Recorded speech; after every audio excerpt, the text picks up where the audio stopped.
Right, let me get this up.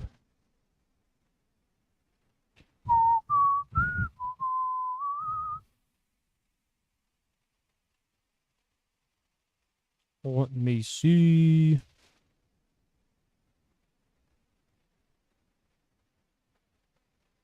About chat.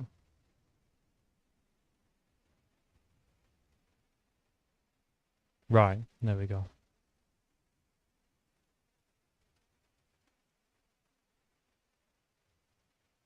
Cool. Right, we're on. We're on with it. Just gotta wait for the others to join.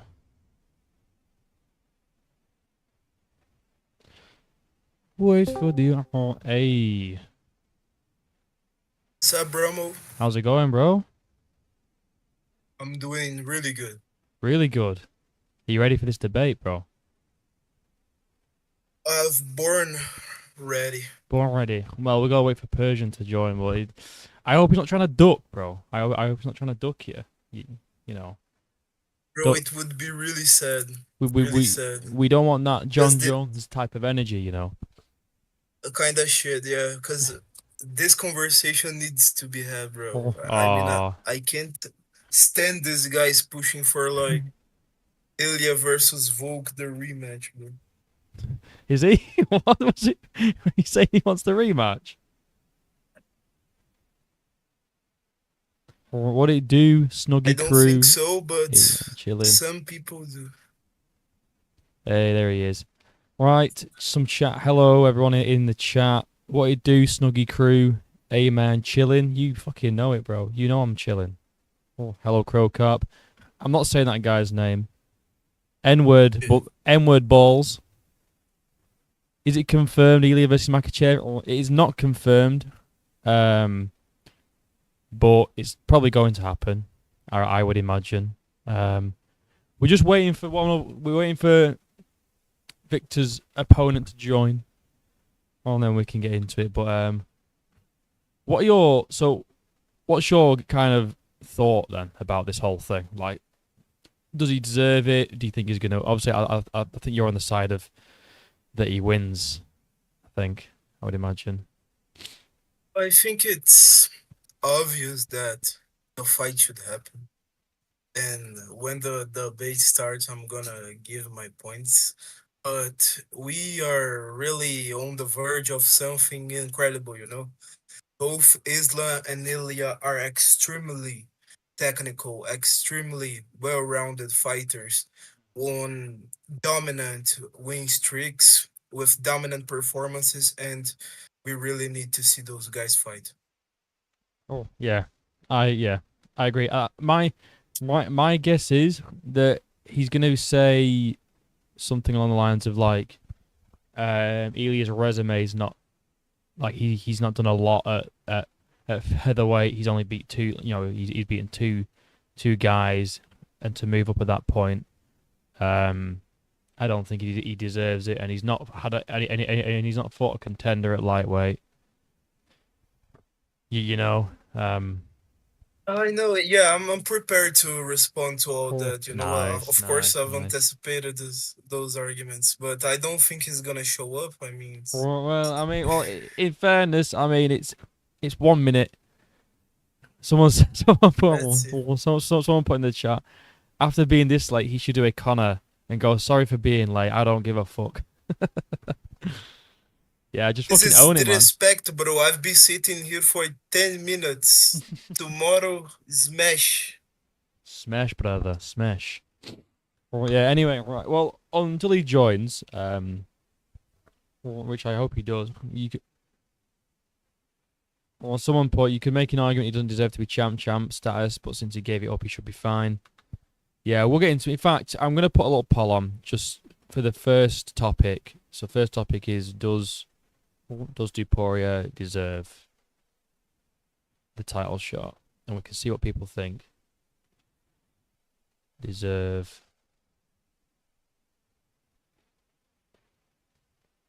lightweight title shot. Or have you been anyway? I don't think you've been on the live since we had that little thing with Lost Soul about John Jones. Lost Soy. Or Lost Soy I miss MMA. Lost Soy, bro. I'm not gonna lie, I miss Lost Soy. Well, he was in the chat on when was it Tuesday or Tuesday, and he was just doing his usual Lost Soy thing where he just picks the contrarian take and just going against the what everyone Like else thinks. you can say Lost Soy to Lost Soy that like the sky is blue and he's gonna have a mental breakdown trying to convince you otherwise. No, it's not blue because sometimes it's grey because of the clouds. Bro, have you seen the clouds? Have you seen the clouds? Yeah, The innit? fucking sky is a bum, bro. The sky is a bum. Oh, Crow Cop, I think you can change your I think you can change your vote. I don't think if you accidentally click no, I think you can change your vote. Where is this guy, bro? Where is this guy? I think he's scared of Okay. you. He must be scared. He doesn't want to. He doesn't want the smoke, bro. Yeah, it's really, really hard to debate someone who doesn't even speak English as his first language, you know? Oh, does he not speak English? He's first. Does he Well, speak well, English as well. his first language? Do you know who Persian, this guy is? Persian Habib. Oh well, I yeah. I mean, I guess I could. Yeah, Maybe he's from Iran, like Persian. maybe, maybe. Or he had to pull out. Well, he better not pull out. He better fucking join, man. He better join. Um, well, Sammy says Islam would destroy Habib in his prime. True or true? Uh, I don't know about that. Well, yeah. I mean, I Islam's don't. like So you go on. way more rounded, way more rounded Yeah, he as a is. Yeah. fighter than Habib. But he cannot compete in wrestling. He cannot compete. He's not that great. Like you see, like just the quickness, the technical way that Habib would fucking smash his opponents when they are on the ground. He would transition positions in the ground. It's way more technical. You can see the difference clearly. Watch them both fight. If they stood up, then sure, Islam would fucking knock him out. Yeah, Islam's definitely got better strike. I mean, I don't. I'm quite surprised that Habib managed to drop fucking Connor. To be honest, that was pretty pretty crazy. That was fucking Oh, badass, bro. yeah, I enjoyed watching that fight. That fight was very very nice. I think I've watched that fight like 20 times by this point. It's great, isn't it? It's so good. I love him. He get in the fucking ground and pounded. Let's talk now, Oh, motherfucker. yeah, Let's yeah, I talk now. know. Oh, it's so good. It's so good. I might have to A fucking give that a rewatch cokehead as well. rapist shit. Whoa, whoa! Look, he was only found liable for assault. All right, so it's completely I don't fine. give a shit. It's completely I fine. don't like the guy, so I don't care for a due Oh, process. I just I just love it. I find it so funny when people say that, like, well, he wasn't found guilty of rape. He was found liable for sexual assault, and it's like, oh, well, that's all right then. It's fair Oh, enough. that's a nice guy. Call that guy to meet my fucking daughter and marry her. Oh yeah, definitely, definitely. Uh, Shit, bro. People are so retarded. Like John Jones, I can't fathom how a man can like John Jones after all the shit that he's done. Unless it's also a fucking wife beater. oh, yeah, well, But that's what I I mean. I don't don't. like I mean, wrestling. you can appreciate the guy for his You can like fighting. the fighter. Yeah. I think he's the GOAT. I mean, I think DJ is the GOAT. But John Jones is right there up with him. But bro, like hop on the shitting on John Jones train, you know? Even Mm. if you like the fighter. That's what I It's just mean. the It's not right like, well, thing to do. that's the thing, isn't it? Like you can appreciate his fighting style. Um, but yeah, there's no defending uh the actual man. You know. Tell that to Lost Soy, bro. Well, mate, Lost Soy's I don't even know what's wrong with him, bro. He definitely got Who's that autism. cringe guy on? He definitely got autism though. Yeah, yeah. Oh, He's on the 100%. spectrum. He's on Definitely, the definitely. spectrum. And no shade because so am I. But I've got like more than two brain cells, so I can actually point out when someone's clearly Who's a shit person. who's that cringy guy on Twitter that's like, John Jones versus Tom Aspinall shouldn't happen Oh, because the fan base doesn't deserve it. is that blonded MMA? Blonded. Yeah, Oh, yeah, dude, that yeah. guy would suck John Jones' cock at the spot by Oh, meeting yeah, I him, know, and I of know. course John Jones would accept it. Yeah, well, yeah. I mean, but some of his takes are unbelievable. He said that he thinks that like current Stipe and Tom Aspinall would be a close fight on shit like that. It's That's just rage bait. I don't believe that nah, anyone believes that. no, innit? That's rage It bait. has to be. It has to be. Where is this guy, bro? You might have already won. He shat his pants. You might have won the debate without even starting it. You might have won the debate without even starting, bro. You know? I don't want that. No, I don't want that either. I I want really him to. don't want. I've messaged him. Seeing if he's see if he's good to join. He said something about his power or something, wasn't it? Hopefully he joins. But I mean, because we can't have a back and forth because we're on the same page. So I Do think he you does. agree that Ilya Yeah. beats Islam? And I think Yeah, I think he deserves it. But I think you could make the argument of him not fighting any contenders at lightweight or anything like that yet. But I I mean, think that the argument of him not beating Makhachev is way more solid than the argument for him not deserving the title. mm, That's a way better discussion, him not being deserving. Like, bro, I'm not gonna waste my shit on the pre-debate, but who the fuck did Islam beat to get his title, Bobby Green, against wasn't it? Charles? Yeah. Fucking Bobby Green, bro. Hey, Islam listen, knocked don't you Volkan disrespect Max King back to Green, back. or don't you disrespect my boy King Green, okay? And plus, both Volk and Max were fought on uh, lightweight, recently. Hmm. And shit, bro. That's what I mean. It's like is bloody Volk fought Islam, went tooth and nail with Islam, and then Ilya knocks him out in like round two. Well, I know it was after the Islam knockout, but obviously that was on short notice and all that stuff. But the first Islam and Volk fight was pretty Any close. any attempts to make that argument that Volk was broke uh, after the Islam fight went to shit after Mm. Ilya knocked out Max Holloway. Any tried to make that argument.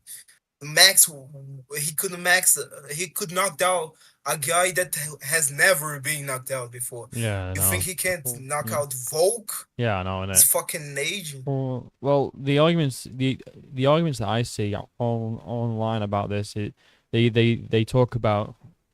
Well, yeah, he beat Vulcan Max, but look at where they were at in their careers at that time. And it's like Max. Max just did the most badass Yeah, fight yeah, of I all know. time in the Yeah, history of humanity. yeah, I know. Look at where he's get fucked like shit. God, we gotta savor this for the debate if it ever if it happens. God damn, we're 10 minutes in, on still Do- guy. Don't It, we have a guy in the chat who disagrees with me? Like, well, I mean, we can get someone in the chat if anyone thinks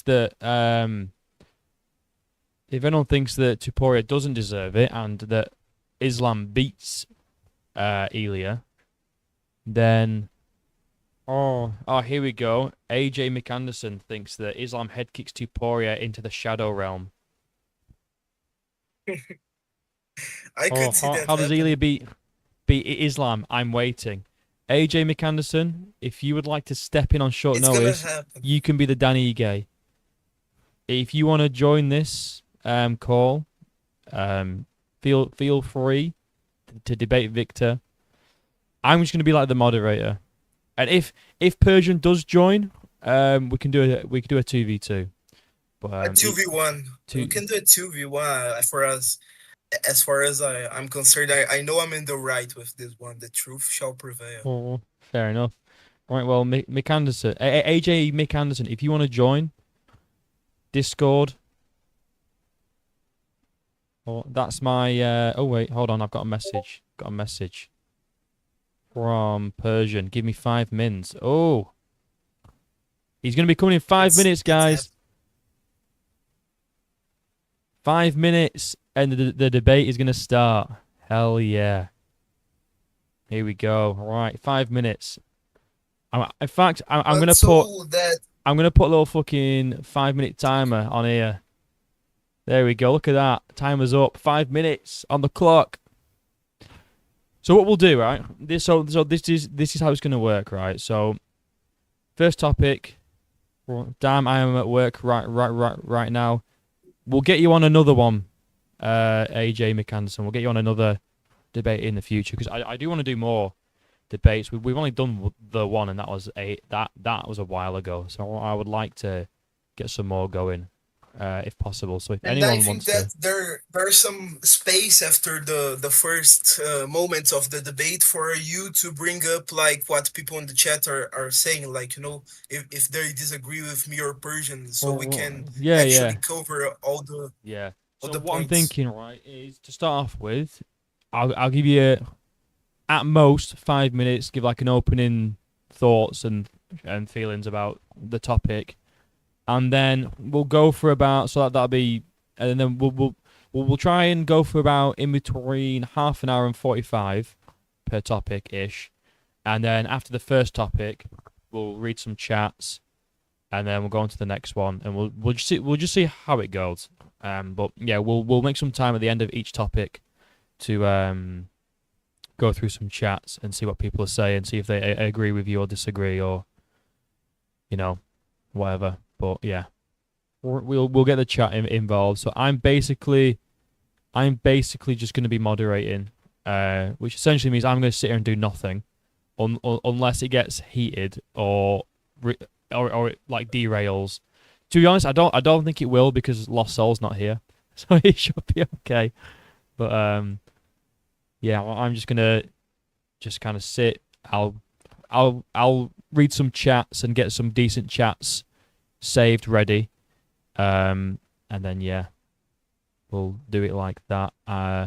Should be fun though. And then I'm gonna re-upload this as a video. To just cut out all this Like waiting this around. guy's talking about Bryce Mitchell on the chat, AJ. Bro, I'm gonna save it for the debate, but Bryce Mitchell got ragdolled on the fucking last round by Alien, Brike, who is fucking Brike Mitchell. significantly, yeah, who's fucking Nazi Mitchell, who's Thug, fucking Thug Nazi, bro. considerably bigger. Thug Nazi. So it is. But yeah, he said, Nazi. sounds good. Persian better not fuck this up. Yeah, Persian's joining, bro. He said give him 5, so I'm giving him the 5, and then we'll Wait, he's here now. I think we don't need 5. Hello, Yo, hey, bro. Right, we're So here. Right. hi, how are you? Hey, nice to meet you, bro. Finally, it's nice to put faces to names. It's nice to put faces to names because I just see people in the chat and I'm like thinking, what do these people look like? I have no idea. Yeah, Right, so this is how it's gonna go. All right, so I've got a timer here. I'll move it down here. So the first topic, right, is does Elia deserve the title shot? And I don't know who wants to go first, but I'll give you at the most 5 minutes. You don't need to take the 5 minutes, but you can if you want. Just 5 minutes for like an opening statement about just As I I guess have I sorry. spoke a little bit, I think we can start with Persian's perspective. All right. Well, I'll put 5 minutes on the clock for Persian, and just what what are your reasonings why he doesn't deserve it, and then I'll give Victor the same amount of time, and then just go into like a free for all sort of debate. So you can go now. All right. So, the only reason why I think he doesn't deserve it is just simply because of Arma. I feel like let him get his title shot first, just because of what he's done in the lightweight division. And if he wasn't in the lightweight, I'd be fine with it. But I feel like Ilya, maybe he should face like someone like, I don't know, like Charles, or I don't know, maybe Gaethje, because he just won off of a Fiziev. But I just don't think he deserves it against whatchamacallit of Islam yet. I feel like I don't think the UFC is gonna do it, but they should ideally. That's just what I think. That's just All right. Okay. So you didn't use all the time, but that's fine. So basically, you think it's just because of Arman, pretty much like yeah. Arman's there. Yeah, like if they don't give it to Arman, then give it to Ilya. But ideally, the first person that should go to Arman. All right. Okay. Cool. Right, Victor, you can go, bro. I think it's much more reasonable to speak about that than it is to try to defend the integrity of the featherweight division, and so that Ilya doesn't move up, you know. I think that people who do not understand that there is a element of urgency to this fight, that it needs to be the next one or the next one after that at maximum, are retarded. We have in front of us the possibility of the best fight, technically speaking, not the biggest, because Conor versus Habib, but the best fight we have ever seen in the history of the sport. And we're gonna give that up because some fucking wannabe hardcore weirdos want to see like fucking Ilya versus Diego Lopez, or even Evloev, bro. Like, and Islam against JDM. We have already seen the position of Habib, that he doesn't want Islam fighting against smaller guys, as he put it, and that he wants, and Islam wants, he has been saying this for a long time, to move up in weight classes. And after Islam beat his next opponent, he will be in the largest title defenses uh, streak in the history of the division. So there will be no arguments to keep him there, because he's also a fucking superstar of the sport. So we are risking, if we don't, as Ilya did, put up in lightweight and make the fight at maximum 2 fights next, we're gonna to lose the fight, so we can see Islam piecing up JDM. Other aspects, but I think I've talked enough for now. So let's keep it going. All right, let me add this at the end. My bad. So I feel like Ilya should at least defend it at least one more time. I get it. That he he knocked out Vulcan Max. I'm not saying that's not impressive. That's impressive, but to add on to that was from what I noticed is I was rooting for Ilya on both fights. I promise you. But the thing is I noticed what I noticed in the fight is before the knockout or before the finishing sequences. In my opinion, he was losing the rounds. Like he was just getting outpointed in the rounds until the finishing sequences.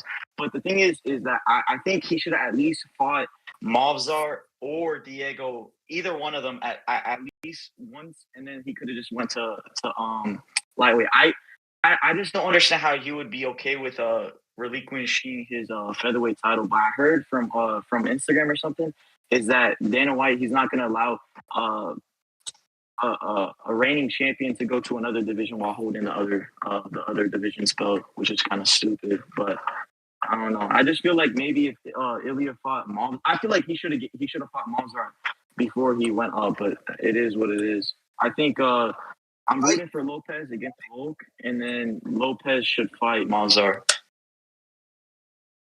I agree with you that in an ideal world he should defend the title.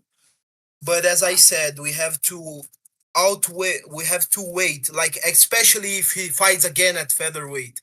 And Islam and Habib will come with that bullshit of not giving chance to the featherweight champion. We are risking losing the best fight we have ever seen. And both guys prime and both guys peak of hype. Like Islam isn't getting any younger, and this is especially relevant for lighter weight divisions. If Volk wins against Diego Lopez, he will be the oldest champion in the history of the division. And we all talk about physicality and like Islam is bigger than Ilya and all this shit, but age is also a big fucking factor. And I don't want to see no excuses like if Ilya wins, like, oh, Islam is fucking aging, Ilya is on the peak of his career, which he is. I think this is the best moment to make the fight, to have this great fight that if you are a fan, you want to watch. If you are a fan of the sport, you want to watch this. And now is the best time. We can't risk it. So Movzar gets a fucking shot, gets a fucking fight. That's my take. Someone in the chat saying that they reckon that Ilya should rematch Volk instead. Don't know what you guys think about that. That's the dumbest shit. That's the dumbest shit I have ever heard in my entire life. Bro, if you are one of these guys who are pushing for the Volk rematch, you are a fucking retard. I'm speaking very so you can understand. We have already seen how that goes. After that, Ilya knocked out Max. And bro, the cringiest shit of all time was Vulcan getting up on that cage. Like, I mean, Diego Lopez, the camera panned to him. He was like, guys, fuck no. Fuck that shit. Get this camera away from me. I don't want any of that. And Volk, did you see what this guy did to Max Holloway after knocking you out? Why are you on the fucking cage, bro? Leave the vicinity. Call an Uber. There is no reason unless you hate Volk, like you really hate. He scammed you. He robbed you or some shit, and you wanna see him die to push for this fight, or you are a retard. Those are the only two options that are reasonable to me. With all due respect to the Shatter. I feel like if anything, Max, if you had to pick between Max or Volk, I feel like Max did better against Ilya than Volk did, to be honest. Because I feel like, I think Max was winning the first 2 rounds against Ilya, and then I think he got finished in the third round. And then for Volk, I think Volk did better against him in the first round, but he just got knocked the fuck out in the second. So I don't know. I just feel like stylistically, if they had to pick between the two, it would be Max. Max did better. Of course, no. Max was winning the fight straight up. So the same guy has just replied. It's Sammy in the chat. He said, I think he's referring to you, Victor. He says, Lil Bro just said because someone got knocked out, then no need for another rematch. Laughing face. He just Lil Bro'd you.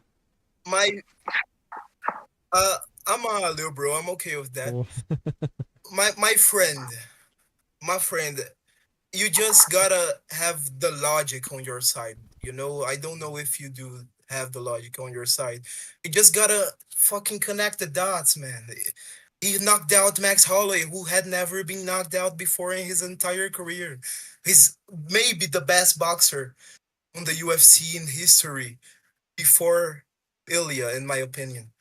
You want to see the Volk rematch, bro? I just don't get it, okay? But you're entitled to your opinion. So what's your take then? So, do you think, Victor, that Ilya deserves it over Arman, or are you saying that? Because I think Persian's point, his main point seems to be that Arman should just get it next because he's next in line. And I know Dana said that he's not going to get it because he pulled out last minute. But I don't know what you think. Do you think Arman deserves it more, or do you think Ilya deserves it more than Arman? I think that deserve. I think Arman deserves more. But after that shit with Nina Drama, where he's fucking showing off to this fucking skank and hurts his back and pulls out 1 day before the fight, I'm just sick with Arman. Like, bro, put that motherfucker way back in the line. And we don't even need to discuss this because the UFC has already said that he's not gonna fight Islam. So we're fucking wasting our time, by discussing this. But I think Arman deserves more because he's the top one contender at lightweight. Persian, But I don't think that matters right now. is there anyone Persian? Is there anyone in the lightweight division that you think deserves it over Elia, if not Arman? Like maybe Charles or someone else, maybe, or is it just Arman? Nah, not Charles. Nah, not Charles, because I think he beat what, Chandler, and then his last fight was against Arman. Yeah, no, I think I don't. If I had to pick between Charles and Ilya, just give it to Ilya, man. But I think the only person above Ilya is Arman, and I understand the week the day of was it the day of or the past day that he The he day took out before. the The day before. That is shitty. That does suck. I mean, we all have our theories on why that happened, but I just I don't know. I'd rather see that fight because the first fight it was very competitive, and I think it was a short notice fight for Arman. But I understand why some people don't want to see that just because of what happened just the day before him pulling out. So you'd rather see Arman versus Islam than Elia versus Islam? Is what you're saying? Yeah. In my opinion, I think Islam beats both, but I just want to see what Arman can do against Islam. Because I did not like how I know you were rooting. I think you were rooting for Renato to get the title shot. I don't think.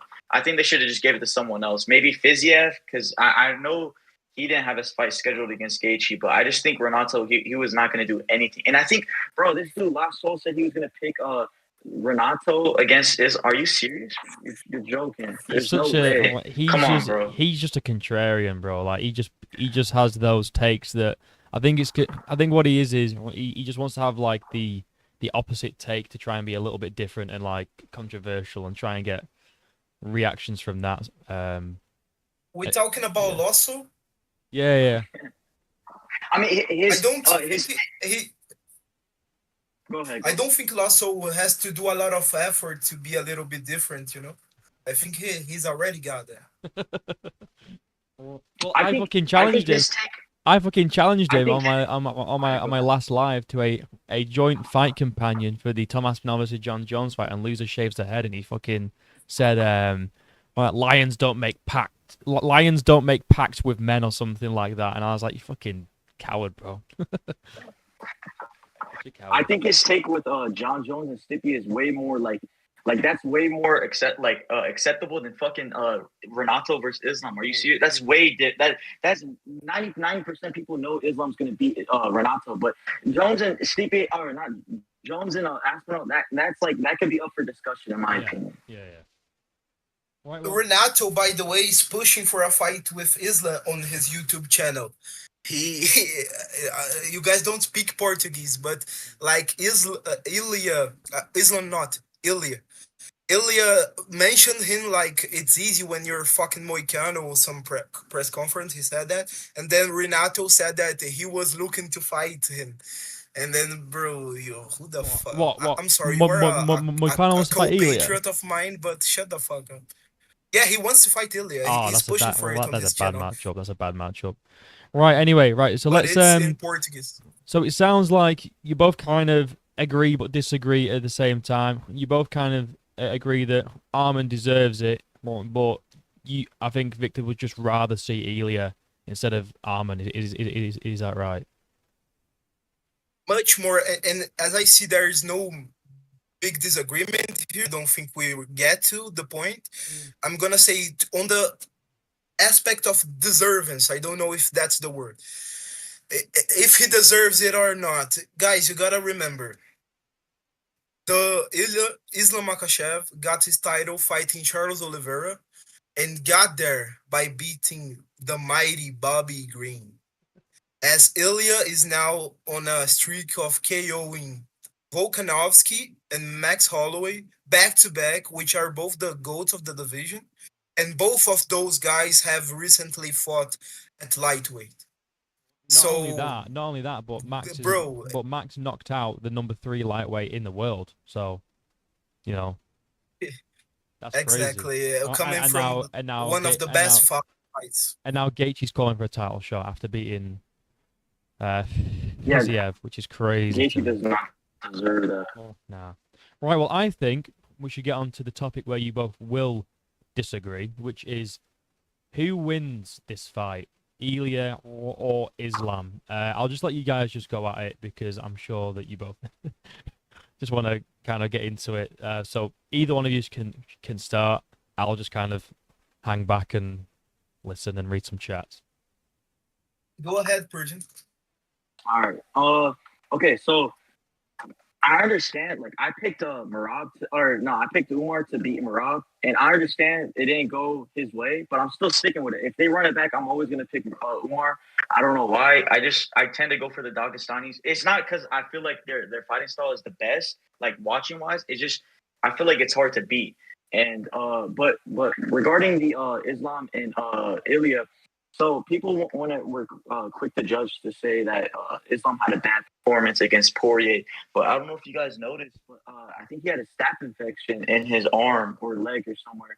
And from what I've seen, is that most fighters with staph infections lose. Like, for example, Kevin Lee, I think he had a staph infection against Tony Ferguson, and then Rockich had it against Jiri. Who else? There's Sean Strickland against Duplessis. Like, from what I've seen, I think the only person I've seen that had a staph infection that was popular that won their fight was Islam against Poirier, and I'm pretty sure he's finished everyone he's fought, like known people, except for the first match against Volk. And we've already seen what he's capable of doing to Volk. He just got out of him quick. I know it was a short notice fight, but I know Ilya. He's nice. I'm not saying I'm a fan of him, but I just feel like he's too small. I feel like I don't know. He's just gonna get.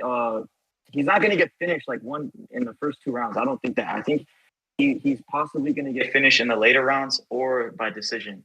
That's just what I think. I feel like. I mean, it'll be a close fight. Hopefully, I always want fights to be entertaining and close, just because it gives it that oomph and like entertainment. But I don't see a way where he could KO Islam. No fucking way. The only way Islam got KO was by a lucky ass punch by Adriano Martins. I think that's his name. But I don't know. There's no way they're gonna KO him. Listen, I got a whole shirt here. I brought this out for the stream, bro. If Islam fucking loses, I'm burning this shit, bro. No fucking way. I have so much faith in him.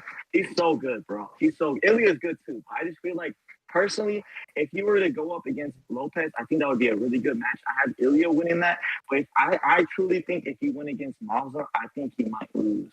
Or it might be a matchup like Umar versus Marab, where it'll be a close fight, but it'll be a take-two. That's just what I think. I think no matter who wins, it's going to be a good fight regardless. But I do think Ilya wins. Or Islam wins. My bad. Go on, Victor. Bro, I'm glad you brought that up and you immediately stole my argument, but you can't say that there is no way that Ilya knocks him out. Islam got knocked out by, as really well said by you, Adriano Martins. Bro, you're comparing Adriano Martins, who could pull it off, to Ilya Topuria, who is not only the best boxer that we have ever seen on the sport, also the hardest hitter that we have ever seen in lighter weight divisions.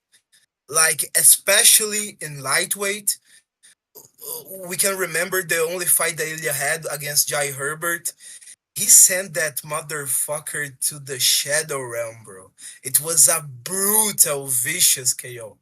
Like, it was like he was turning off a robot, some one punch man shit. The dude fell fucking forward. I think that there is a huge possibility of Islam getting knocked out by Ilya, especially if he gets caught as many times as he did against Dustin Poirier. If we remember the Dustin fight, Islam was getting caught with punches like left and right, especially in those rounds close to the way that he finished it. So I can see like clearly in my head Ilya getting a knockout on Islam, who's not an elite boxer as Ilya is, and I think that the gap between Ilya boxing and Islam boxing is bigger than the gap between Islam wrestling and grappling and Ilias, as we saw against Bryce Mitchell, who got fucking ragdolled. And remember, Bryce Mitchell is a guy who's used to fraud check guys who can't wrestle in the UFC. He got so many submissions wins. He only got a knockout in his last fight. After that, all submissions. So I think that the gap in boxing is really big. I think that uh, Islam had trouble against Dustin, who is inferior, and I've spoke for a lot, but I have more arguments. You know, Ilya can go to the body as he did with Max, rocking him with the fucking right hand, and then going straight to the body. And Islam is a fucking southpaw, so he has his liver more exposed. I just think that there are so many possibilities in a fight of 5 rounds where Islam can get caught and fucking dropped, as he was dropped against Adrian. All right, so I want to add this is uh, sometimes I forget what I want to say, but one of the points I wanted to say is I feel like Islam, he's just gonna play it smart, just like how Magomed did against Ankalaev. Like I feel like Ankalaev, his goal was to not do a slugfest kind of fight against Pierre. He was just like kind of like play it safe and technical. And I feel like Islam, he could, he has a reach advantage. He could just use that to his advantage. On top of that, his striking is not terrible. He was having good exchanges against Volk, and then what's his name, Poirier. I don't know who else he's fought that's worth mentioning, but he could use kicks. I'm not sure if Ilya uses that kicks that much, but I feel like Islam has the better kicks. I feel like he doesn't have to take him down. He could do the same shit like Uncle Lev. And I know Romo said he doesn't like it, but like the fact that like let's say if he goes for a takedown and let's say Ilya defends it, he could just hold him on the cage. He could just do that until the rules get changed where you can't do that. He could just use that to his own advantage and just hold him against the cage, make him make his stamina like fatigued and just take over. He could just use kicks, just keep it in range.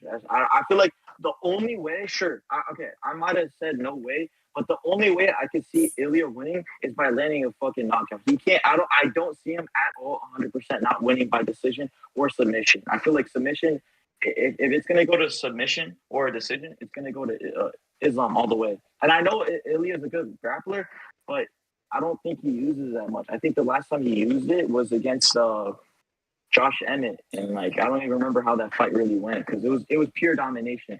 But I feel like if Islam plays it safe and just doesn't go for the knockout blow and just maybe just hope for the finish at the later sequences, he could win by that. I agree with you that there, of course, there's the chance that Islam do some mega mad shit and hug Ilya to death. But I think it's really hard to do against Ilya because we have seen it. All he needs is one punch. All he needs is one rock. You are fucking cooked because he is a master of going to the head. Once you're preoccupied with the head, he goes to the body, and once you're preoccupied with the body, he knocks you out. We saw that with Max Holloway. Once he hit that right hand rock, Max was stunned. He went up against the cage, protecting his head. Ilya landed a fucking brutal shot to the body, and that fucked up Max's head. He was able to circle out, but he was too preoccupied because either he would get knocked out in the body or get knocked out in the head. And once that Ilya fainted a knee, and Max dropped his hands to defend the knee shot to the body or the hand shot to the body, and that's when he got caught with the left hook. So in my opinion, there is a chance that Islam don't get caught and wins by decision, but if he gets caught with Ilya's power, I think he's going down. Let me add this. So from the recent fights that Ilya has had, he's Max, Volk, and then Jai Herbert. Jai Herbert, he's not even that good, and I don't know the reasons. I don't know if it was a short notice fight with Ilya going up against Jai Herbert, but he got head kicked, and I know he won the fight. True, that's good for him, but he got dropped, and Jai Herbert is not fucking Islam, and I feel like if Islam that landed that head kick against Volk, if he did that to fucking Ilya, I feel like he could take advantage of that. If he doesn't go to sleep, he could just get on top of him and just ground and pound, or just use that as a sort of way to use a submission against him. But I don't know. I just feel like he's struggling. Like, I feel like he's a good fighter. I feel like maybe he could land. My bad. Maybe he could land something against Islam, but I just don't think he could finish Islam. He could maybe stun him or like have a sequence like what Volk did to Islam in the first fight, but I don't see it happening. I don't think that's reasonable because once Ilya is too much power, man, especially in lightweight, with that extra pounds, too much power. If you get rocked and he lands a sequence on you, you at least gonna be crippled for the next round at least. And that's just not what we have seen happen, once Ilya cracks someone's, they get dropped, bro. They get dropped, and we have to remember against Jai Herbert that guy is huge for the division, at least in the height aspect. He's like 185 centimeters. Islam is something like 177. So it would be harder to get a head kick, for example, and keep it at the range. I think Islam could do that. He's technical enough to do it. But I think that it's not easy to land a shot like that at Ilya, a clean shot like that at Ilya, even though it happened against Jai Herbert.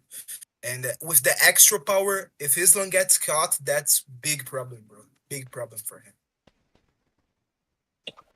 Well, I mean, the only thing that we've seen from Ilya is at 155. That the only thing that we could judge is against Jai Herbert, and I don't know. I just feel like he hasn't really been tested in the upper weight classes. I feel like he just might get and people, I think they call Islam a weight bully. So, like, if anything, if he is a weight bully, or if he does, way more than what people think, and he cuts down to 155, he could obviously use that to his advantage. Because I'm pretty sure the more weight you carry, that can help you with the power of the punches, the power of the kicks, just everything. I just feel like, I don't know. I just feel like Ilya's too small. I don't know. I just feel like we'll see.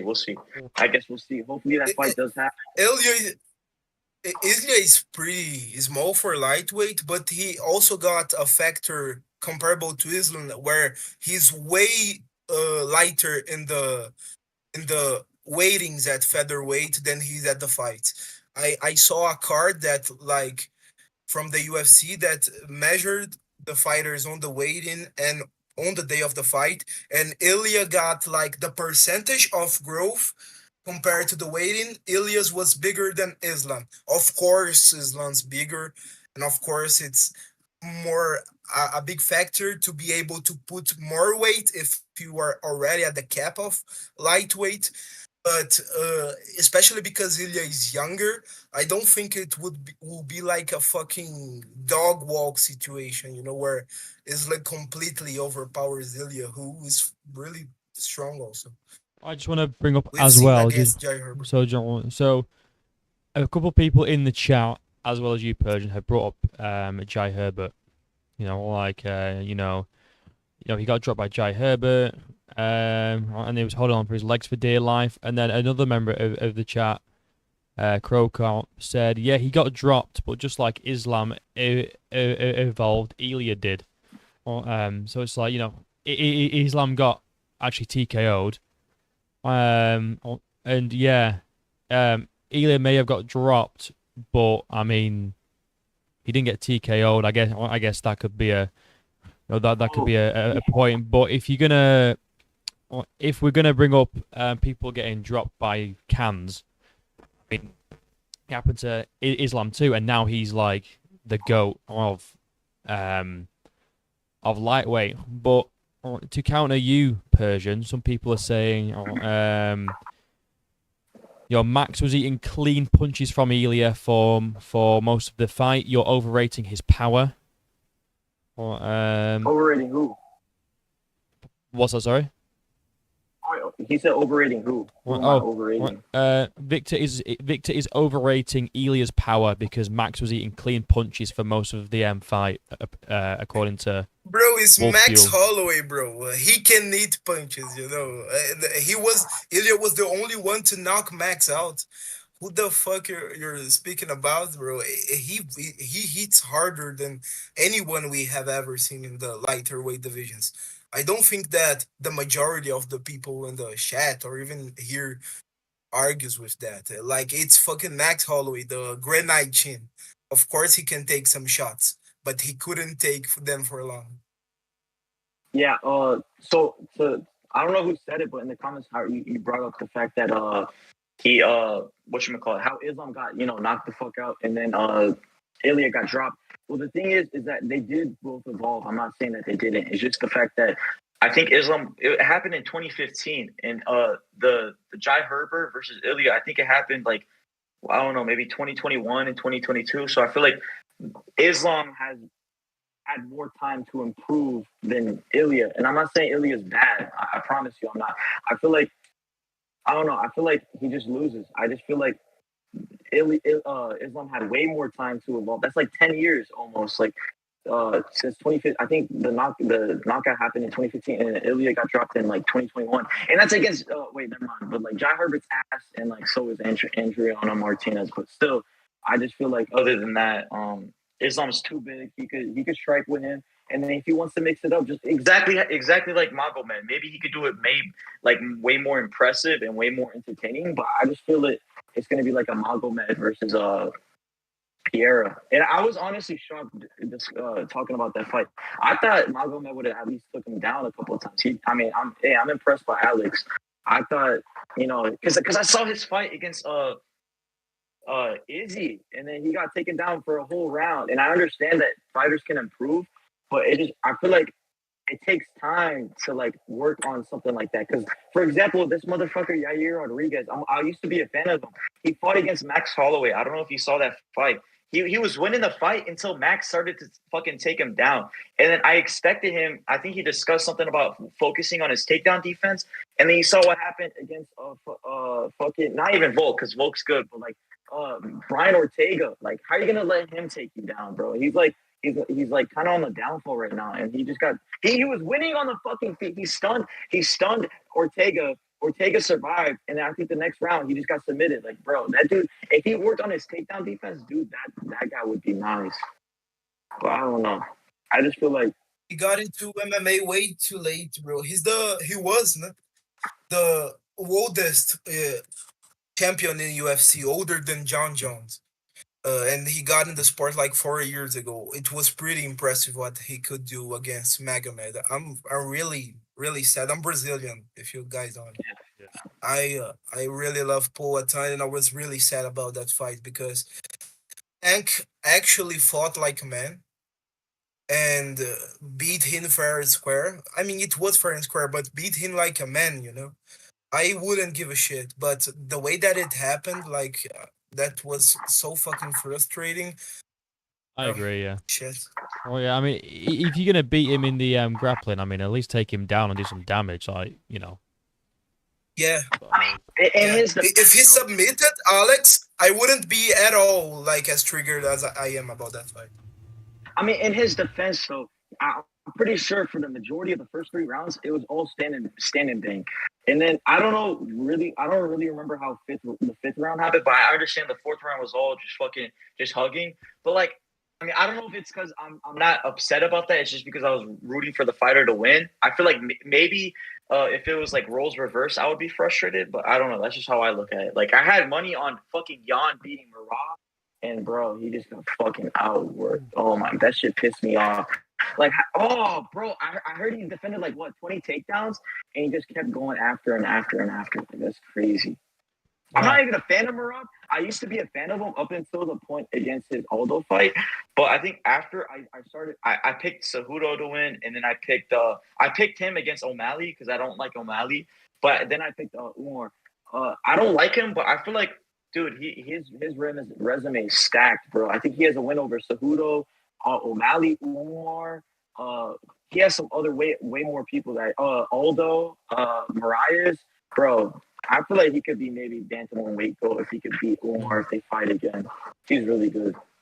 Right. So yeah, I do agree. Yeah, I do agree. Marab's fucking solid, but well, let's get back on to the debate. So we have chatting here from AJ McAnderson. Islam being a southpaw removes a few weapons from Elia's arsenal. His outside leg kick is gone. Combinations aren't as easy to land. What stance were Volkan Max in when they got KO'd? Thoughts on that one? But it also exposes his liver. And we have seen few guys that can explore that in a more technical and effective way than Ilya can explore body shots and damage to the gas tank. So of course, I think that's a factor. I think that being a southpaw could make some aspects of Ilya's game harder, but I also think that the liver exposure, like especially when we think about Ilya being a small guy for lightweight and not rangy, it's really good for him to have easier access to those body shots on the fucking hardest region to get punched. Like if you guys do boxing, you know how bad that shit is to get liver shot at. And I think that's something that Ilya, being a really smart fighter, is gonna be eager to explore. Oh, yeah, yeah. I mean, I don't think. I mean, obviously, being a southpaw is obviously it's a bit tricky, but I mean, someone says Krogop said here, and to be fair, Ilya constantly switches his stance whilst he boxes as well. So, well, I mean, he could just, I guess, switch. But yeah, I mean, so how do you think Ilya wins this fight? And do you think it's like just like a, because obviously you keep saying like, he could, all he needs is one punch. All he needs is one punch. Do you think his only chance is a KO, or do you think he can outstrike him on the feet? I Like, do you deal with the Bro, I'm grappling gonna or? seem like a fucking glazer, but I don't give a. I think there is a non-0% chance of failure submitting Islam. Non-0% chance, okay? And I mean, if Ilya beats Islam in any way, he's already on track for being the GOAT of the sport. We would be talking about Volk, Max, and Islam back to back to back. It would be insane. But if he submit Islam as soon as Islam goes to sleep, because Islam is not a bitch, he's not gonna tap. Ilya will be instantly the greatest one to ever do it. Instantly, if he submits Islam. I don't give a shit. And I think there's a zero, not 0% chance of that happening. Of course, not likely. I think maybe the least possible outcome, but I sure as hell would love to see that. But overall, I think he, as I said, wins by knockout.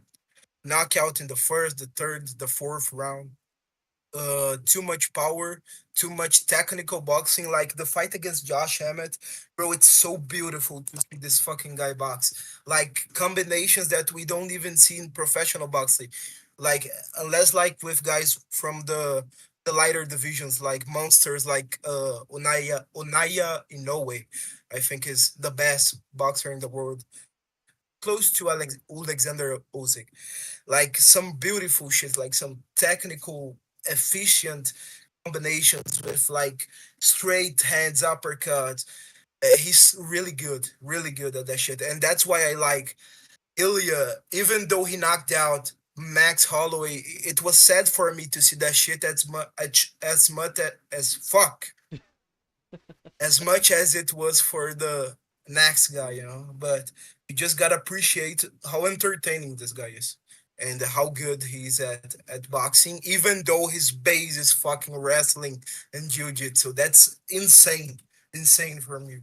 Well, so who do you think? Cause I hear a lot of points from and I'm a huge Islam fan. I love Islam. I think it's great, but a lot of the Me also. points, or a lot of the points that I hear against why Ilya doesn't stand a chance is they'll say like, well, Islam was able to outstrike Poirier for 5 rounds, and they No fucking way. and people rate Poirier's boxing and striking higher than Elia's. I don't know what you guys think about that.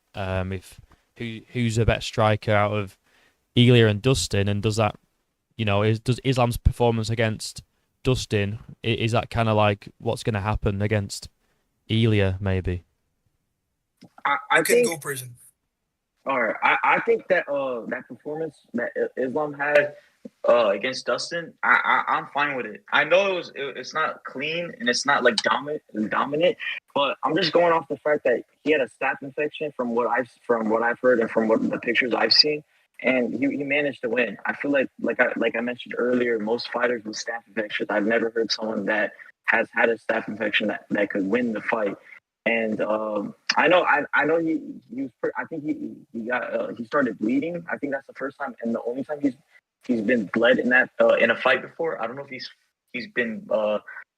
was bleeding against Volk in the first fight, but still, I feel like as long as he doesn't have any injuries or no staph infections, I feel like he should, easily, not easily, but he should win. He should win. Well, do you think Dustin's a better striker than Elia though? That's kind of. Oh no, my bad. Good. No, I feel like just because of what Ilya has done, and to go off of he KO'd Max and he KO'd Volk.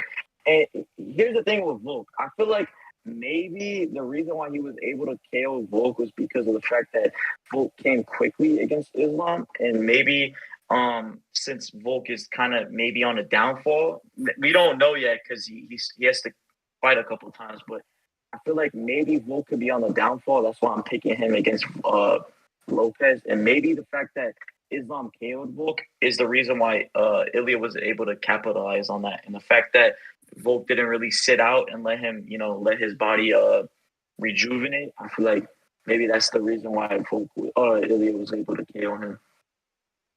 I think that work is speaking. No, go ahead. I'm done. I think that argument of short notice Volk went to shit as soon as Max Holloway got dropped, because he was the hardest guy to, and even maybe is still the hardest guy to knock out in the UFC. So I have no doubt that in a rematch with Volk, which I really don't want to see, because I like Volk, he would get dropped even if he got 1 year to prepare. And just to go back to the point that Bromo brought up, Islam did not dominate Dustin on the feet. There was some points where he got outstruck. And I really didn't see that fighting going as that guy said at all. Like, Dustin looked really good on the feet at some points, but there were some points, to be fair, that Islam outstruck him also. But not domination. And I forgot the other one point, but that's pretty much my perspective on it. So you think that Islam's performance against Dustin doesn't really show that he'll be able to outstrike Elia to Poirier? Outstrike, no fucking shot. No fucking shot outstrike. But maybe hold his ground on the feet and wrestle Ilya into a decision. Maybe that fight showed us that Islam has potential to not get pieced up by Ilya on the feet, but outstrike him, no fucking shot. Well, so what were you, Pedro? Do you think Islam's striking or could match Ilya's striking, or do you think it comes down to the wrestling? I'm gonna answer that, but let me grab my charger real quick because my phone's finna die. All right, yeah, no worries. Be right back. No problem. Yeah, that's fine. Yeah, so we could actually just go through some chats since Persian's going to get his phone charger. Honestly, you're in the minority here, Victor. A lot of the chat. I mean, we have the polls up. It's mostly votes for Islam. Dustin is a way. I can see that. Dustin is a way better striker. Ilya just has power. Mm-mm. Ilya, Oh. watch the fight against Josh Emmett. That was some really high level boxing. But Really you, high level but I boxing. mean, people are going to come back and say, yeah, but it's Josh Emmett, innit? You know, that's what people I'm would not say. talking only about Josh Emmett. I'm talking every Ilya fight, but the one against Josh Emmett to me, make me see that this is beautiful. We can talk about Vogue. We can talk about Bryce Mitchell, even the fight. Some really good combinations. I just think that Ilya is the best boxer we have ever seen. Maybe not the best striker. I think Ever that's seen? He's Alex. the best ever. Box boxer. Yes, I think the best striker is Alex Pereira. But the boxing just, bro, it's so beautiful, so technical. I really like it, this boxing. All right. Well, we got someone in the chat that's saying Islam would outbox him on the feet here. I feel like it would be a I situation disagree where with you, bro. I feel like it'd be a situation where he'll have moments where he could outstrike him and then just mix up the wrestling. I feel like that's the best way to beat Ilya. And I know Ilya is a wrestler, or his first wrestling or his first martial art was wrestling or something. But I just feel like Islam, he's been training, and I feel like his discipline is way more fucking uh, at key than Ilya. I feel like Ilya, he's kind of acting like a celebrity now, and I'm not saying he's horrible or anything. I just feel like uh, mentality wise, you got to go Islam. I feel like Islam, this is his life. I feel like Ilya, I don't know. I don't know if he really considered this his life. I just feel like he's just talented. That's what I would say.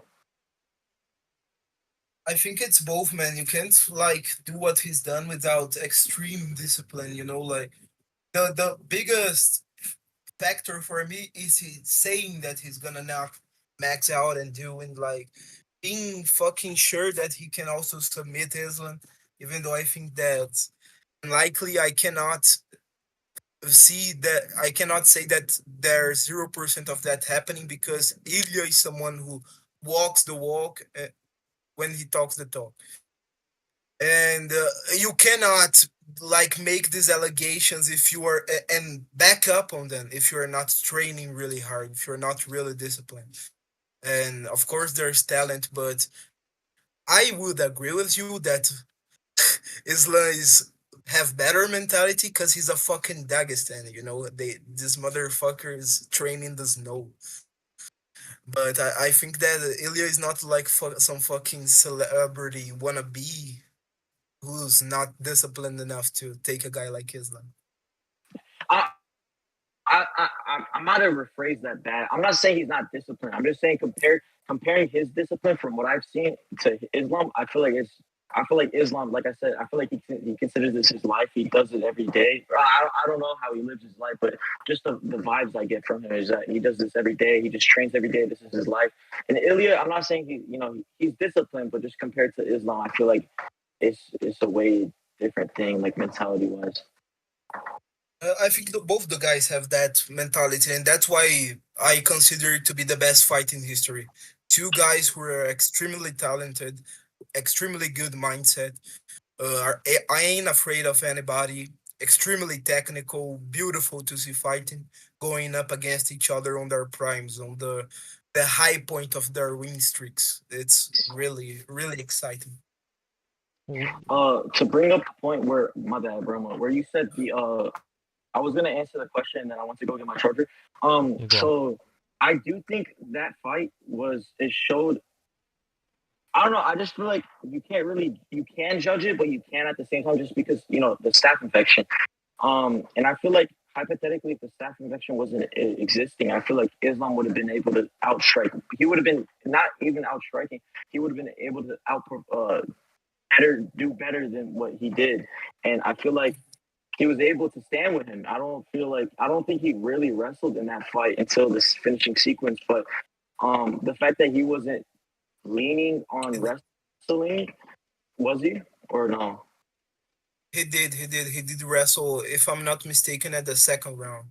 He got put Yeah, way yeah, yeah. down. Yeah, I think it was the first round where he almost submitted him. But like, but but but basically, most of the fight, it was. I'm pretty sure most of the fight was standing and trading. But other than the first or second round where they were wrestling in the last sequence, I feel like he didn't really rely on as much, and the fact that he had a staph infection. So I feel like maybe his fight against Ilya, he could outperform with his striking and he can mix in wrestling more, and maybe he could learn from his mistakes that he had with Poirier. Because maybe I'm not saying Poirier is a better striker. I think it's maybe that's up for debate. I don't really have a stance on that, but Poirier is a good enough striker where he could use his use the things that he didn't do well against Poirier and use that against Ilya and find similarities between the two. All right, so, all right, well, I think essentially what this comes down to is will Islam's defensive boxing allow him to get caught? Because I feel like, Victor, you're kind of in the mindset of it's a KO. He's not gonna obviously submit him. Do you think he could win it on points, or do you think it's just a KO win? No, KO. On points, Islam's gonna win the fight. Okay, Because the UFC judges have this cringy tendency to reward putting someone up against the cage and doing nothing. I'm not saying that Islam's gonna do that. He's one of the best clinch fighters we have ever seen, if not the best. I think right up there with DJ. Uh, but the judges reward the kind of fighting style that Islam has a lot more than Ilias. So I don't think he wins by decision. I don't see that happening. I think it's KO. and what round do you think it'll be? And do you think it's gonna be early or late or what? Third or fourth, I don't think that Islam's gonna let himself get caught like early in the fight. But as I said, with Ilya, all it takes is one sequence. So it's gonna be hard to find it, but I trust that eventually he's going to find it. And I mean, if Islam can survive that, then he's got a great shot of win. But Ilya, for the power he has, especially in lightweight, where he's got some extra pounds, some extra meat, I think he can get that sequence and stun Islam. But here's the thing, though. I feel like if anything, Ilya has to find the KO in the earlier rounds. I feel like the longer the rounds go, the more it's better for Islam. I feel like they'll go in Islam's way. I feel like maybe he could, because I feel like if the later the rounds go, that means that he's going to get obviously more tired and he might get more sloppier. I'm not saying he is, but it's just more likely to happen. I feel like once a fighter gets tired, they're just gonna just do some stupid shit. But I feel like on average third, maybe the start of fourth, pushing the end of second. But I agree that five round KO, Ilya will probably be too tired at that point to pull a knockout off.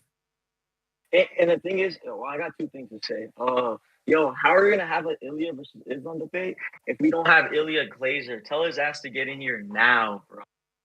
But the thing is that I feel like I don't know. Islam's not gonna he's not gonna be. He's just not gonna be in a position where I feel like he's gonna get caught. Maybe Ilya will land something that could stun him, and I feel like maybe, hopefully, that does happen.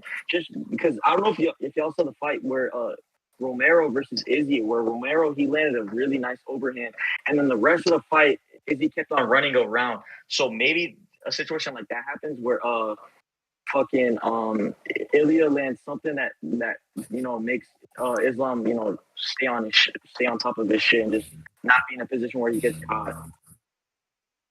He could be in a position where he just touches and just backs out, touches, just light shit. He doesn't have to go for the finish.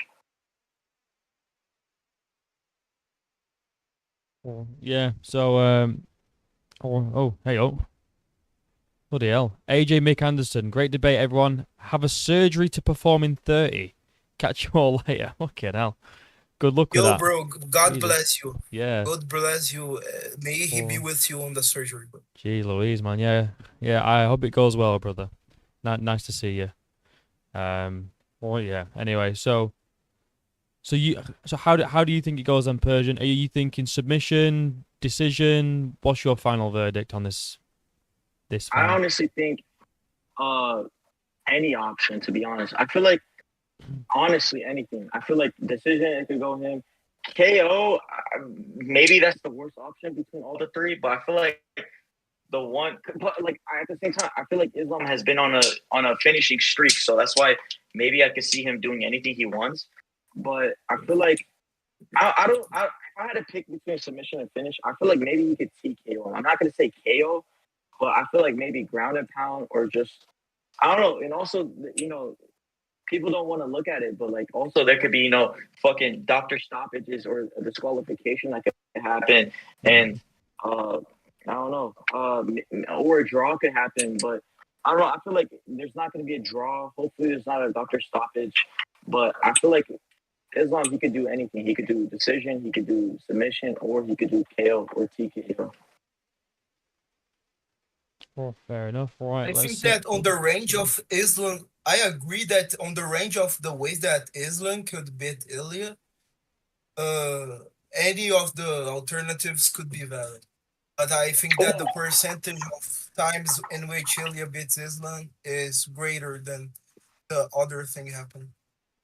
Wait, my bad. I want to bring this up because Pro Cup, you mentioned Emmett's name. So here's the thing: if y'all look into it, Emmett had Ilya fight. I don't know if there was any stuns in that fight, but all I know is that it went to decision, and Emmett his face was fucked up.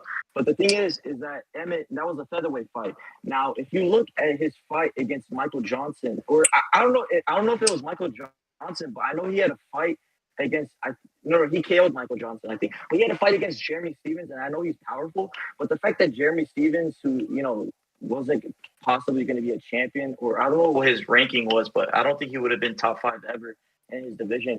Him clean KOing Josh Emmett, and Josh Emmett not being KO'd by Ilya, I just feel like there's levels to it. I don't know. I feel like Josh Emmett, he wasn't KO'd by Ilya, and I feel like the fact that Ilya's going to go up in weight class, I don't know, it's just not going to be good for him. I think that Josh Emmett had one of the fights of his life. I really think that. I mean, he was really old. Of course, there was prime Josh Emmett, and I'm pretty sure he was even champion at some point in the real far past.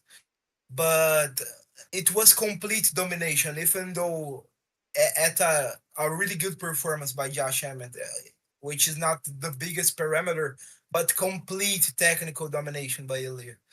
Uh, and I don't think that people give enough credit to Josh for that fight, especially seeing the things that Ilya did to his opponents after that. He's been finished everybody else, if I'm not mistaken. Maybe not his first fight in the UFC. Actually, he did finish that one. But I really think that even that, which wasn't like Ilya's most brutal fight, it also showed how good he is on the feet, how good he is of a boxer. I encourage everyone to watch that fight again. It is really beautiful. The first fight I've ever watched of Ilya was against Ryan Hall, and I didn't know anything about Ilya. I had a friend that liked Ilya, and he actually knew him way before me, but I didn't know anything about him, and I just stupidly chose Ryan Hall to beat his ass. And I don't know if y'all saw that fight. He just kept going for these Imanari rolls or something. That fight was horrible, but Ilya, he got on top of him, and then he just started like pounding on him. Like that's crazy. Joe Rogan was fucking sucking Ryan Hall's cock the entire fight. Like, this guy's so fucking unpredictable. This guy's fucking, oh my god, he's got Ilya on his fucking game plan. And then Ilya proceeded to fucking murder the guy and ground and pound him. It was really fun. All right. Well, this has been a good little debate. I don't know if you guys have any more to say on this topic, but I did want to ask you about another topic if you're interested in it. I don't know what your stance is. I think I know what Victor's stance is, but Persian, I don't know if I've got you mixed up, but Also, just before, biggest Elite Glazer says, Persian, you're looking big, my boy. I appreciate that, Yeah. bro. You do look big, bro. I mean, you know, you're looking up. Yo, what you I gotta walking lose this around at? fat though. Dude, dude, my weight it always goes up and down. Right now, I'm like 260, bro. But I've been, I don't know, Wow. Yeah. yeah, I know. No, I know that's bad, but I mean, I've been working out too, so maybe Oh. I don't know, but I need No, to I get mean my like weight in no, check I mean because I like think I wish I was 260. I wish I was really, 260. nah, I don't. What? I Yeah. want to. I want to be like 190, 200. Well, 90. Well, I'll tell you what, we can fucking switch Yeah. places, mate, if you like. 'Cause You know what? You know what's crazy? You know who exactly I want to look like? Bro, I want to look like prime bald Randy Orton. His physique is crazy. Oh I yeah. swear. Oh, Dude, dude. his Yeah. physique is nice, bro. You should see him now. He's looking huge nowadays. But yeah, Yeah. right. So, um, another debate topic. If you guys are interested in carrying on for a little bit, I don't know what your stance is though, Persian. So we might not be able to get into it. But what's your stance on Jones versus Aspinall? How do you think that fight goes? Here's the thing. So I actually picked Sergey to be Aspinall, and I'm kind of sad for Sergey because he's been on a losing streak, and his performance against Rosenstrike wasn't good, and then Volkov, you know what happened. But I actually don't like Jones. There is moments where I think Lost Soul said he acts like a fucking like he has this like not personality, but he has like these moments where he looks like dangerous, and I feel like I kind of agree with him. Like he just looks like he's like the type of fighter that doesn't like to play by rules, which can go with his advantage. Like I feel like if he eye pokes him one time and that one time is bad, he could use that to his advantage. Come on, is there going to be a referee in the organization where they give John Jones a point for his first foul? They're not. I mean, that's most likely not going to happen. But I feel like if Jones, maybe he could do eye pokes. Or I'm not saying he should, but I'm just saying he could use that to his advantage. But I hope Aspinall wins because I do want John Jones to lose at least once in his career. Yeah. And I know he has a disqualification against Matt Hamill, but like, come on. I actually thought Thiago Santos, he did enough to win against Jones, and then Dominic Reyes, I think he did enough, but they didn't give it to him. Yeah, but are you saying that John Jones wins, but he's gonna cheat by doing it? So here's the thing: I want Aspinall to win, but if I had to pick on who I think is gonna win, I don't want to say it, but I just think Jones is gonna win. Personally, I know most people are gonna be like, "What the fuck? You really believe this?" I really think Magomed has a better chance. I don't know why. I don't know if it's just because I generally gravitate towards Russians or like Dagestanis. I just feel like I don't know. I personally think that he would do a better fight, but obviously he's not going to get a title shot because he just became champion. But I do hope Aspinall wins. I really do. I hope he like gets the best finish of all time.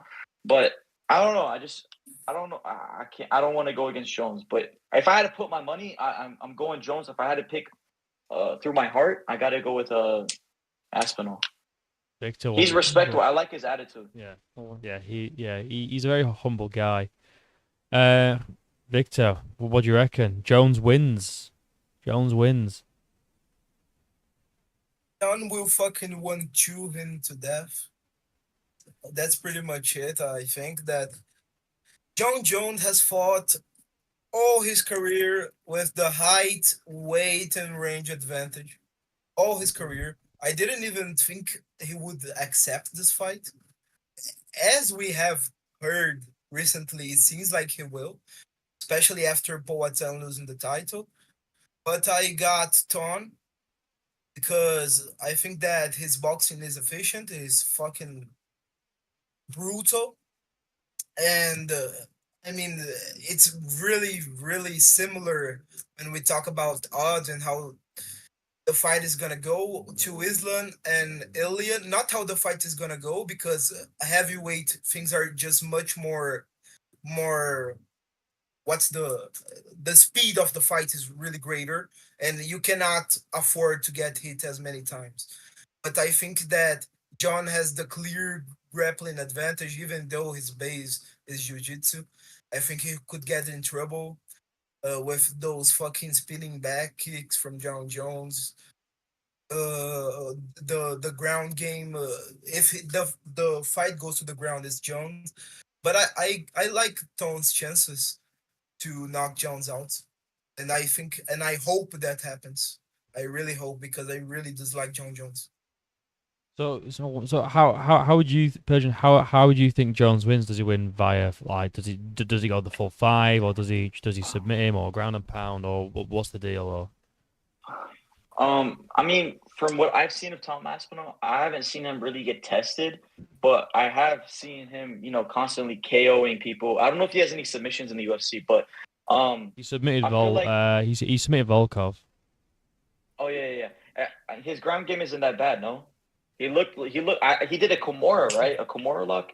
It looked like he knew what he was it was doing. like some weird armbar. He like I don't know how to explain it. He like bent Volkov's arm over his arm, and it was it was fucking grim. But yeah, he's got His a base is jujitsu. yeah, he's been doing jiu-jitsu his whole life, hasn't he? So Oh, really? yeah. Okay.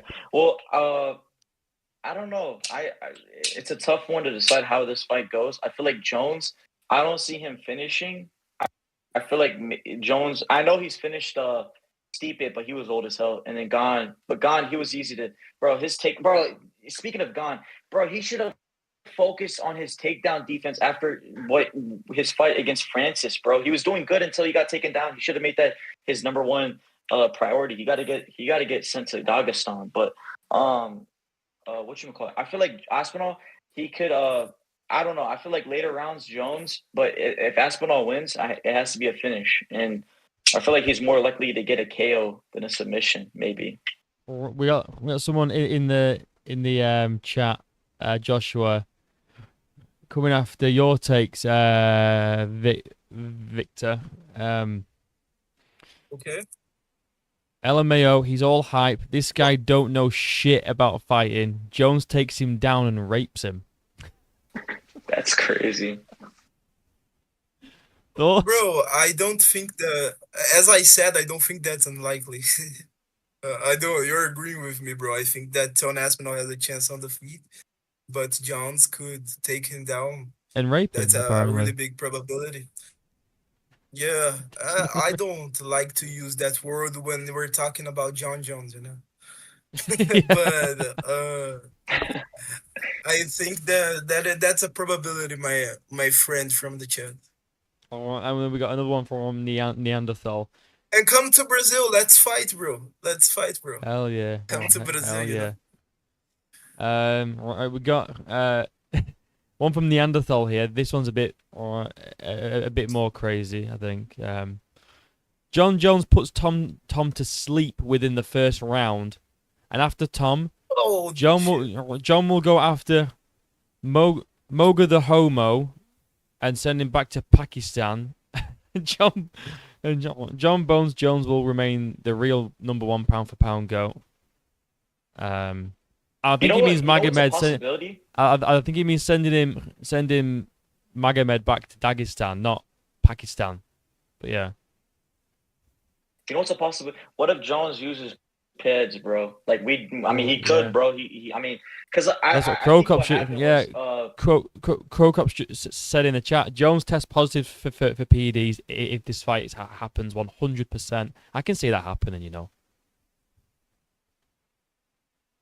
Oh, I can definitely see it. I can definitely see a fucking PED test being failed here. But yeah.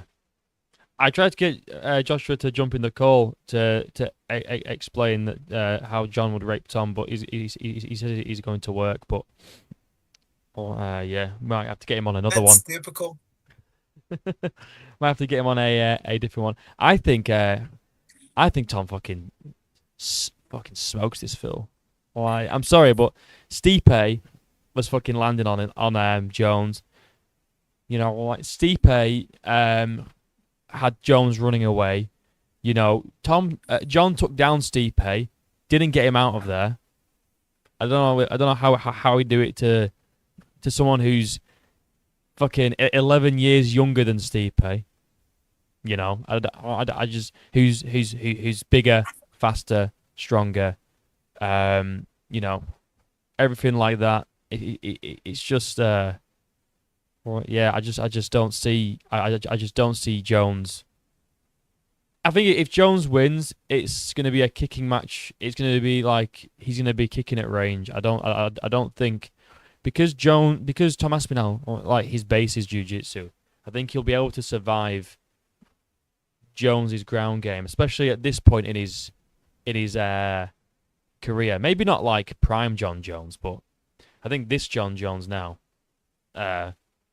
Yeah, definitely. I'm really not concerned, and this is why I challenged Lost Soul to a fucking joint watch party, and he fucking ducked it because he knows he's fucking scared.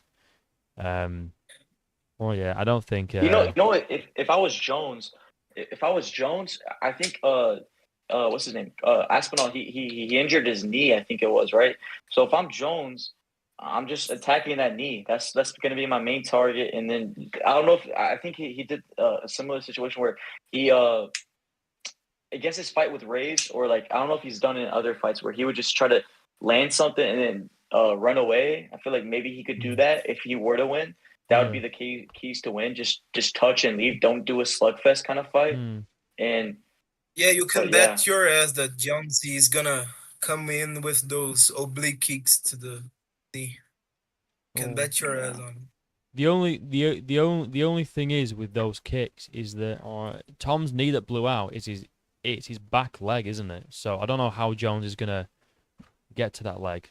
You know, it's Tom's back leg that blew up. I mean, I won't be surprised if he tries to get to it. I just don't think I don't think he's going to want to try and get that close to reach the back leg. He could force Tom like with some calf kicks to expose the rear leg. Like switch his stance or something. Switch stances, yes. Yeah, maybe. Biggest Ely Glazer wanted me to tell Victor that you're looking like Yoel Romero over there. I don't know if he means you or fucking the 260-pound beast in the chat.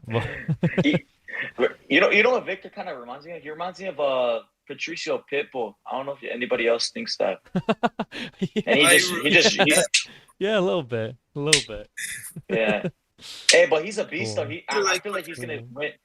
He's gonna win against Yair because is Patricio a takedown person? Because if he is, he could use that 100% against Yair because Yair fucking sucks on the ground, bro. And I like him, bro. His striking is amazing, but he just I don't know. He just his defense or on the ground is bad.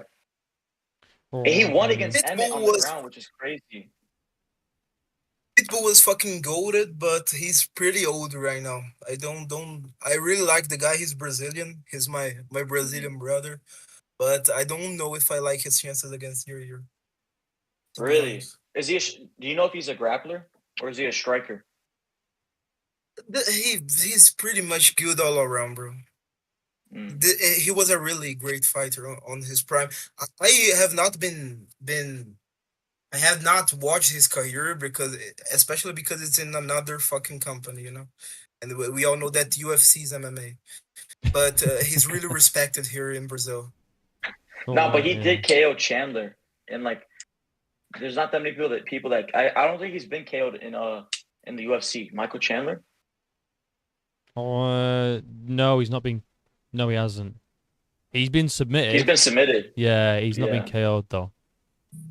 He's not been submitted. And he has a good chin. He has a good chin. Michael Chandler has a great chin against Gaethje when he landed that uppercut against him. I was surprised that he didn't get finished right there. Who you guys pick on against Paddy? I think I would. I'd like to say Paddy submits him, but who knows? I've been picking against Paddy. I think I picked Jared Gordon. I think that's his name against Paddy, and I actually thought he beat Paddy. Like, yeah, he did. I don't know if Bromo likes him. Just no, he did. Yeah, he did. I think he beat him. And bro, they deserve to run it back, and of course they didn't run it back.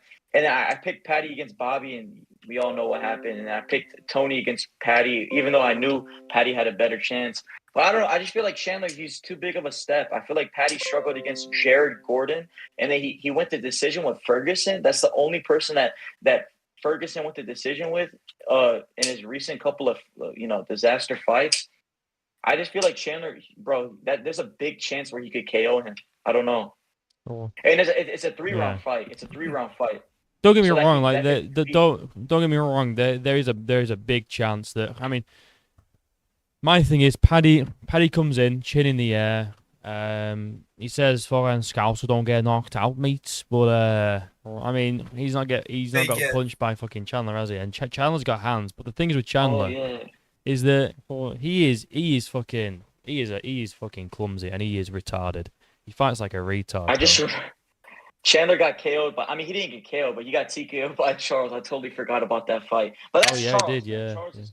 Charles is amazing. He's not Patty's not Mm. no Charles. And before that fight, Chandler was he almost finished Charles. For Chandler, I mean, Chandler's almost finished everyone, and then he just gets beat. Yeah. That's what I mean. He's just straight retarded. He doesn't. Dude. Thing is, Michael Chandler can fucking wrestle, and he just never uses the fucking thing. I don't understand what his game plan is. He just goes in and just swings and hopes something lands, and then he just. He's very annoying. I know He's so fucking dumb. I do not doubt that he fucking pulls guard against Paddy Pimblett, you know. Oh So, yeah, imagine, bro. It'd be so fucking stupid. And this is why I think Paddy, because Paddy's jiu-jitsu is brilliant. I don't know if have you seen the video where he grapples with a bunch of Marines, and it's like as soon as one taps, another one comes in, and he rotates around all of them. I think he submits I can't remember how many he submits, but he submits of like all of them. And if you've not seen that video, you should go and watch it. Paddy Pimblett versus US Marines, because they all come in and they just do a rotation, and he taps one out, then a new one comes in, he taps another one out, another one comes in, he taps another one out. It's crazy. And I know they're not like professional fighters, but to be able to have the cardio to do that shit, man, for that long. That is a really exciting fighter, really exciting jiu-jitsu. I just think that he has no business calling Elias out for Oh no, it instance, does. like, He fuck. No, hell no, bro. bro, don't get me wrong, Elia would fucking get out of the cage arrested. Oh yeah, if that fight were to yeah. I mean, happen. Elia would fuck him up. Well, here's the thing. So I got 2 points. So the first point is honestly, if Chandler never got fucking submitted against Poirier, I think he did enough to win that fight. But with Paddy, I feel like he doesn't deserve it 100%. But I actually do think that he could beat Ilya. Nah, I'm fucking with you. I'm joking. I'm joking. No way. Shit, bro. I was gonna stand up and leave like I did with Lost Soil, bro. I was going to fucking stand up. Ilya, he sleeps him, bro. He sleeps fucking Paddy. Yeah. I wish that fight happened, bro. Because there's beef on. You know what's another? Dude, that's a beef. Bro, Cop and Pantoja needs to. Oh no, my bad. Cop and Kai Kara France. That fight needs to happen, bro. I don't know why they haven't made that. I don't like. Yeah. Dana White's actually retarded. I think. I think he hates making money.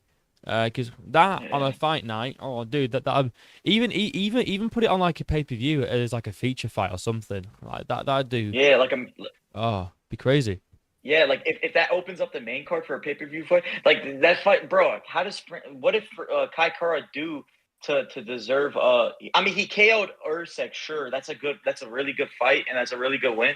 But that's just one win. And like I know Usyk had a good fight against Pantoja, but another fight that should have happened, but they fucking booked it so stupidly, was Sandhagen versus O'Malley. I know you made a video of it, but bro, that's such a good fight. They're both very tall. They're both strikers. That's literally a dream fight. That's literally a great kickboxing fight. Yeah, they're not going to be wrestling.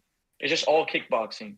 I think they could have done Cap versus Cara France for a number one contenders fight, really. I mean, and then exactly. And then it just makes more sense. But I guess it's just because Pantoja's got like no contenders. You know what I mean? Like he's just been. Merab against Pantoja would be sick, bro. I pick Merab, bro. I fucking pick Merab. Yeah, I cannot pick against I like Marab. Pantoja. I can't do it. Really can't do it. It's really shit to pick against Mirab, but I think that Pantoja could pull it out, bro. Well, I how? think Pantoja could pull it out, but I mean, man, Mirab is so fucking tight and in his wrestling and so fucking good at Pause. cardio. Pause. But Pause. fuck, Pantoja has been dominating the manlets at flyweight. I mean, I think we he deserves it. He deserves to get a shot against Mirab. I cannot break down the fight. I don't know. I just think that this guy is great. This guy is really great. You do realize that you just said He's very underrated. You do realize that you just said Marabi's so tight. You know, it's a bit fucking sus, bro. Come on now. No, no Jones, Nah, uh, but he's go on. very you gotta underrated, give bro. me. You gotta cut some slack to the guy who doesn't speak English as his main language. You gotta cut some gay slack. Some gay slack. Oh yeah, I don't. It's. I don't think I don't know why they've not made that because they obviously made that fight with Cap and Cara France, and then it got cancelled because I think Cap Oh pulled out. yeah. And then they just thought, you know what, let's not rebook that fight. It's so stupid. I don't know why they didn't just rebook it. Seems silly to me. Honestly, I mean, I like Pantoja. I feel like he's a very underrated champion. But in my opinion, I feel like the only person that could have been a really great challenge for him. Well, I actually thought when they announced Usyk versus Pantoja, I knew it was going to be a very close fight, but I had Pantoja winning. But most people they were saying, "Bro, fuck that. Usyk doesn't deserve it. It's going to be a masterclass." And like as soon as the fight happened, I saw all of them switch sides. But I feel like the only two people that I actually truly believe that would give Pantoja a challenge is Cop, and then the person he isn't in the UFC anymore, Makayev. I feel like Makayev he could have been like an Ankalaev kind of fighter, which he is. You know, he fights in a way that most people don't like, and I feel like he could have played it in a way where he could have beat Pantoja. Don't get me wrong, right? With the with the Ankalaev fight, you know, with how he fought against Pereira, um, or in my videos that I made, a lot of comments just. I think it's the Dagestani fan base, not you, Persian, but a lot of them. They just kind of Yeah, hop on like one criticism that you have, and they ignore all the praise that you give. I did say yeah. that fucking Ankalaev looked really good on the feet, especially in round two, and he was pressuring Alex a lot, and that's entertaining. That's entertaining, but the problem that I have is it isn't even like grappling because I enjoy grappling. Like Aljo versus my mind's gone blank now. Evloev Monster. was Yeah. fucking amazing. I really enjoyed watching that. It was like a grappling masterclass. It was great, but I just don't like when they just fucking smush and hold and do nothing. And I know that's kind of weird You know what's a because I've just been like, I love Marab, but I feel like no yeah. I feel like Marab's only really done that to, from what I can remember recently, to Piotr Jan and Aldo. Sean O'Malley, he was able to take him down whenever he wanted to. Or I mean, Cejudo, he picked him up and walked across the cage and slammed him down. That was fucking awesome. And then Umar, he just took the piss out of Umar. uh, Made him look silly because yeah, I thought I that was mean, the fun. first rounds were kind of good for Yumar. We had that broken hand shit. You cannot like discard that information. I really think that Yumar got really handicapped, But but of Marab was course injured it too, though. was Wasn't he? Like Marab wasn't coming into this no fight yeah. 100%. No, he wasn't. it But was fucking yeah. alpha behavior that last round where he took him down and fucking laughed at his face. Pointed him and pointed and That laughed, and then that's just sir. When Umar tried to drag him down, he's there looking at Habib like, Like what the fuck, bro? Did you oh, even train this guy? dude, it was But it's just the unbelievable. cardio difference. It's just the cardio difference. Like at the last round, you cannot beat Marab at the last round, bro. He's just the machine. He's a fucking monster, and even in the standing up, Marab didn't look that bad against Umar, who can strike. He rocked But him he rocked him we in the later gotta, rounds. Like he fucking landed and fucking yeah, setting him backwards a little yeah. bit. And I To think the go off, cardio plays a huge factor in that.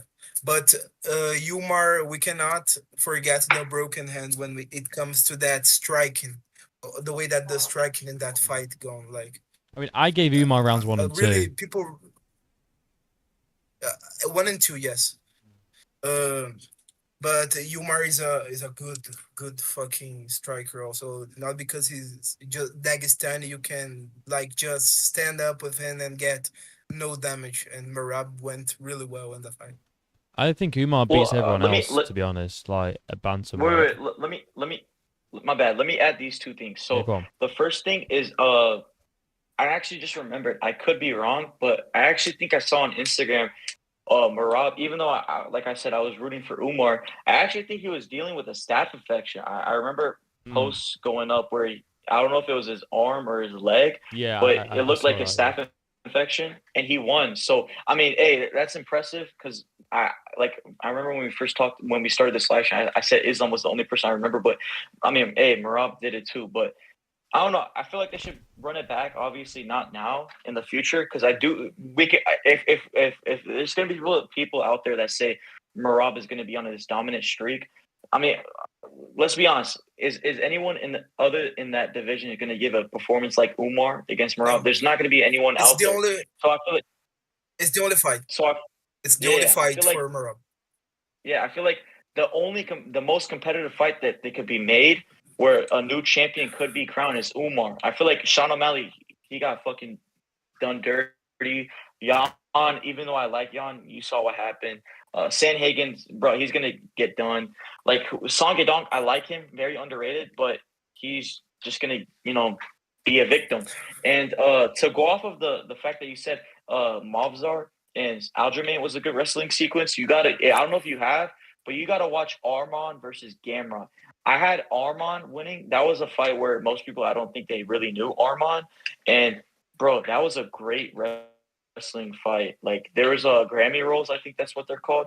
And I had Armand winning, but I think he got robbed, bro. They gave it to Gamrot, and what the fuck has Gamrot done since, bro? He's just been on this.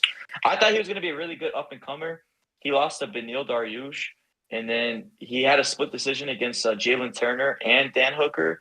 And Jalen Turner, he's not that good. And No. Dan Hooker, I feel like he's I don't know. I feel like he's on a downfall. I feel like ever since his fight against Poirier, he's not going to be able to come back. I know he's top 5, but I think he became top 5 from what? From beating who was it? I forgot. Was it Gamrot? Yeah. And Gamrot's he's I don't know. Gamrot's I don't know. Oh, yeah. Dan Hooker beat Gamrot, but people reckon that Gamrot got robbed against Dan Hooker. Yeah, I'd have to rewatch it and see, but that's why I thought that. Well, that's why I thought that if it wasn't Moicano getting the Gaethje fight, you could have given it to Gamrot. Like that would have made the most sense in my opinion. I don't think Fiziev really deserved to get that shot because he'd obviously been out for however long he'd been out for, like over a year or something. Yeah, I feel like if anything, they should have gave it to Gamrot. I would have picked Fiziev to be honest, but I'd rather have seen Gamrot over Moicano because Moicano wasn't good. There was no way he was going to win. And actually, when I saw the fight live, I saw the announcers were saying Islam got dropped or something. So I don't know if they said it exactly word for word, but they just made it seem like that. And I actually believed it. But then later on, I found out that he slipped. So there was no chance that he was going to get in a situation where he was going to lose. Well, yeah, I mean, I still want to see fucking Moicano versus Pimblett. I don't know. Maybe if Paddy wins this fight against Chandler, but then again, will he want to fight down the rankings? You know, if he's just beat Chandler, probably not. Yeah. I don't know. I feel like UFC dropped the ball on that one as well, though. Like that could have been a Fight Night main event. That could have been fuck Leon Edwards versus fucking Sean. Like that's such a shit fight.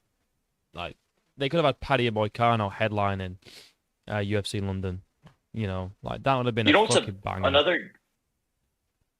another good beef fight that should have happened was Jorge versus Leon. I don't know if y'all saw the video on YouTube where there was like this backstage segment where Jorge was getting interviewed. I think it was like in 2019 or 2020, and then Leon said something, and then he punched him like 3 times. They missed the ball on that one as well. Shit. I didn't see that. No, I didn't see that. Like, Yeah. they could have had Capcar France, Moicano Paddy, fucking Masvidal Leon. Fucking, they could have had all sorts, man. Like, they just. I don't know what it is with the UFC. Sometimes it's like they won't make that fight, but then they'll make fucking Jeremy Stevens in a return against fucking Mason Jones, who fucking hasn't I never fought heard of since that 20 fight, to be who honest. hasn't had a fight since 2022. Like, who gives a fuck about that fight, really? You know what I mean? Like, there's so much better shit that they can make, and then they put Lemos and Lucindo on the fucking main card of a pay-per-view, and they just kill all the hype. Right, we get a first round KO from Rufy, and then we go straight into that fucking women's fight. Garbage, man. Some underrated. I mean, this is off topic, but just to add on, since we're talking about UFC, some underrated up and comers. Dude, I think Yoel Alvarez, he's very nice. He's from Spain, dude. He's very fucking skilled. Yeah. I knew about him. I don't know when I heard about him. But I know he fought against was it was Islam, right? Or am I tripping? No, it was Arman. My bad. It was Arman. I picked Arman against him, but I just knew if he didn't fight, Arman or Islam, he has a really solid chance of being a top 5 fighter or top 10. He's very nice. It's just the only bad thing about him is his weight cut issues. And then another good fighter in the featherweight division is Lerone Murphy. I've been watching him for like a couple of years now. He's very good, and he's I think he's from the UK. He is, yeah. Laurel Murphy's good. He's undefeated so far. Yeah, exactly.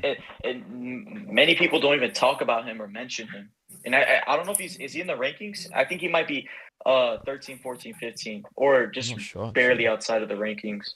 I'll have to have a look. But yeah, some people in the chat are like, Hooker's mid. He is Michael Chandler level of fraudulent ranking. What is Dan Hooker? Is he like number 5 or some shit? Is he? I actually think so. I'll have a look now. I think he's top 5. I don't know why he'd be number 5. Because I saw a UFC post where he's saying he returned to being in the top 5 since like 2020. Oh, he's number 6. He's below Max Holloway. Max Holloway is number 5. How is Holloway number 5 when he fucking... These rankings are just... Exactly. These rankings that doesn't make any stupid. sense.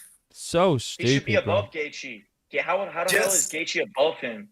Like, come on, bro. He knocked him out. He literally dominated a fight. Now, hear me out, though. If he didn't land that fucking kick or whatever he did to Gaethje's nose, bro, come on, let's be honest. 99% of this world literally thought Gaethje would have won. Like, I literally had so much confidence in Gaethje winning against that fight.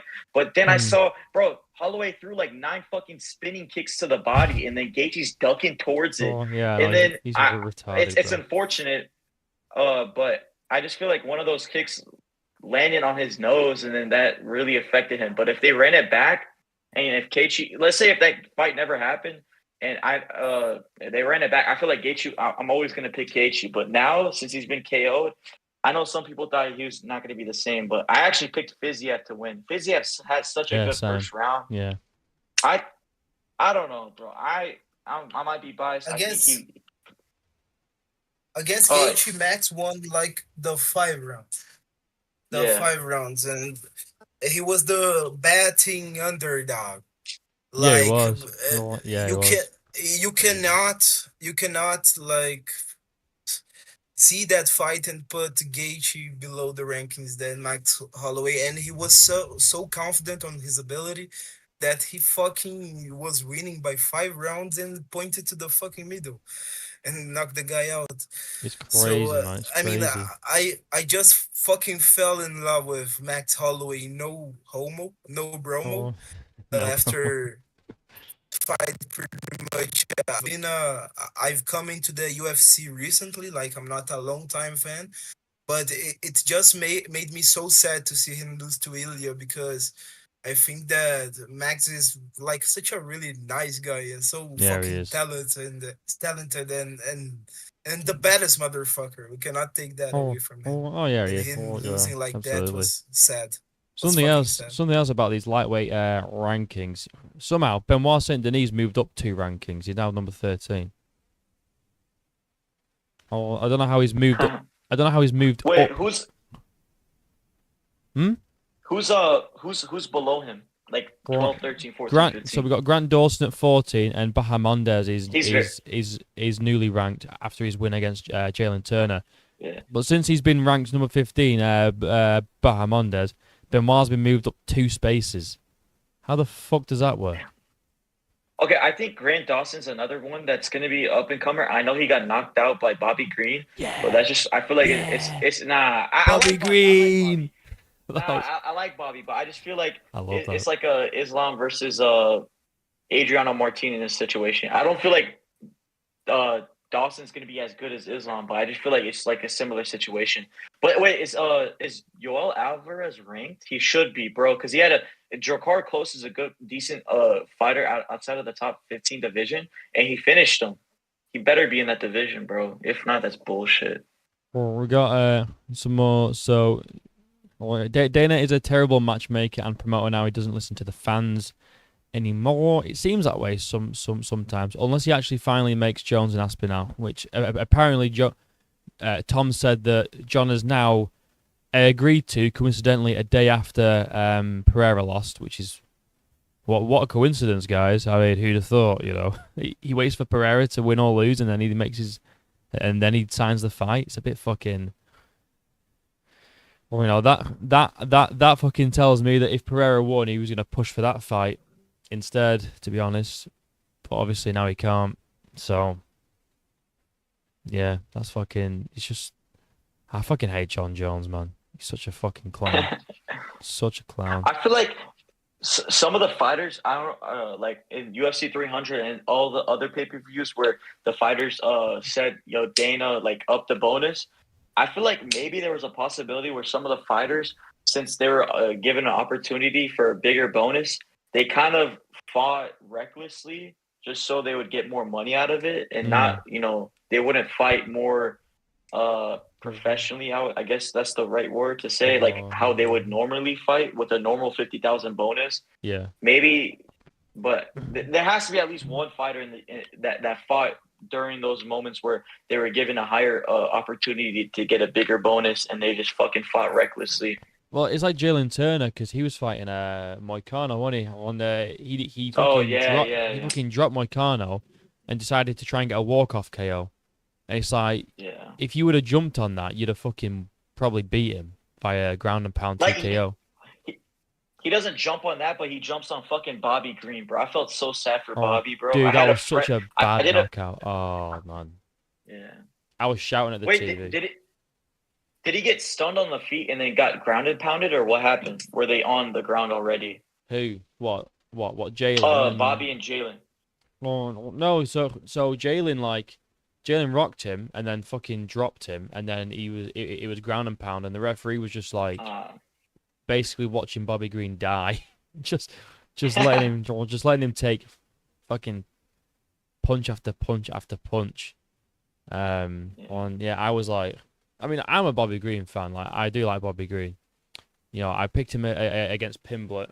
I thought he was gonna outstrike Paddy on the feet. He couldn't even get near Paddy. He should have, to be honest. But he should have. The reason why I became a Bobby Green fan was because of the way I started becoming a fan was his post-fight interviews where, like, I don't know if you saw it, but like the motivational shit where he's saying, like, there was this one interview where he said like I'm talking to you, like he was doing like a I don't know what's the word, but like he was like going past like the screen, like kind of like talking to the people at home or just watching on their phones or TV, and just basically saying like you could do anything you put your mind to. And I just felt like I respect him for that. And I don't know, he just seemed like a cool dude. Well, I think he needs to call it quits, but he said that he's not done yet. I don't know, these older fighters, man, they need to know when to fucking hang it up, and he's just gonna get some serious damage because he said that he's not done, and it's like you fucking you probably should be done, mate. Like you're on, you get fucking you get fucking like nearly killed by Jalen, you get choked out by Paddy, and now you're getting knocked out again by spinning wheel kick by Rufy. It's just Oh, it's sad, bro. I Sad. didn't even get to That see was that beautiful. finish live. That shit fucking the stream wasn't working, bro. And then Oh, I fucking bro. I think Oh, I turned into it. you missed it, bro. Like Yeah. I was going fucking I was crazy in on a my fucking live. club, bro. When I saw that shit, I said like, bro, how the fuck did Oh, I miss this? mate, I was watching that shit live. I was streaming it, and I fucking freaked, and I actually shouted that loud that I got a text from Jazz saying, "Can you be quiet, please?" Because Ariel is trying to sleep. Oh, sorry, you know, And I and trying I to wake baby up. was training in the week leading up to the fight. I was training spinning back kicks, you know. So it's all your So fucking like, fault. It's your fault. You and your Brazilian counterparts have been practicing to fucking spinning back kick Bobby Green. That's it. I think that Rufy pretty much got it from me, you know.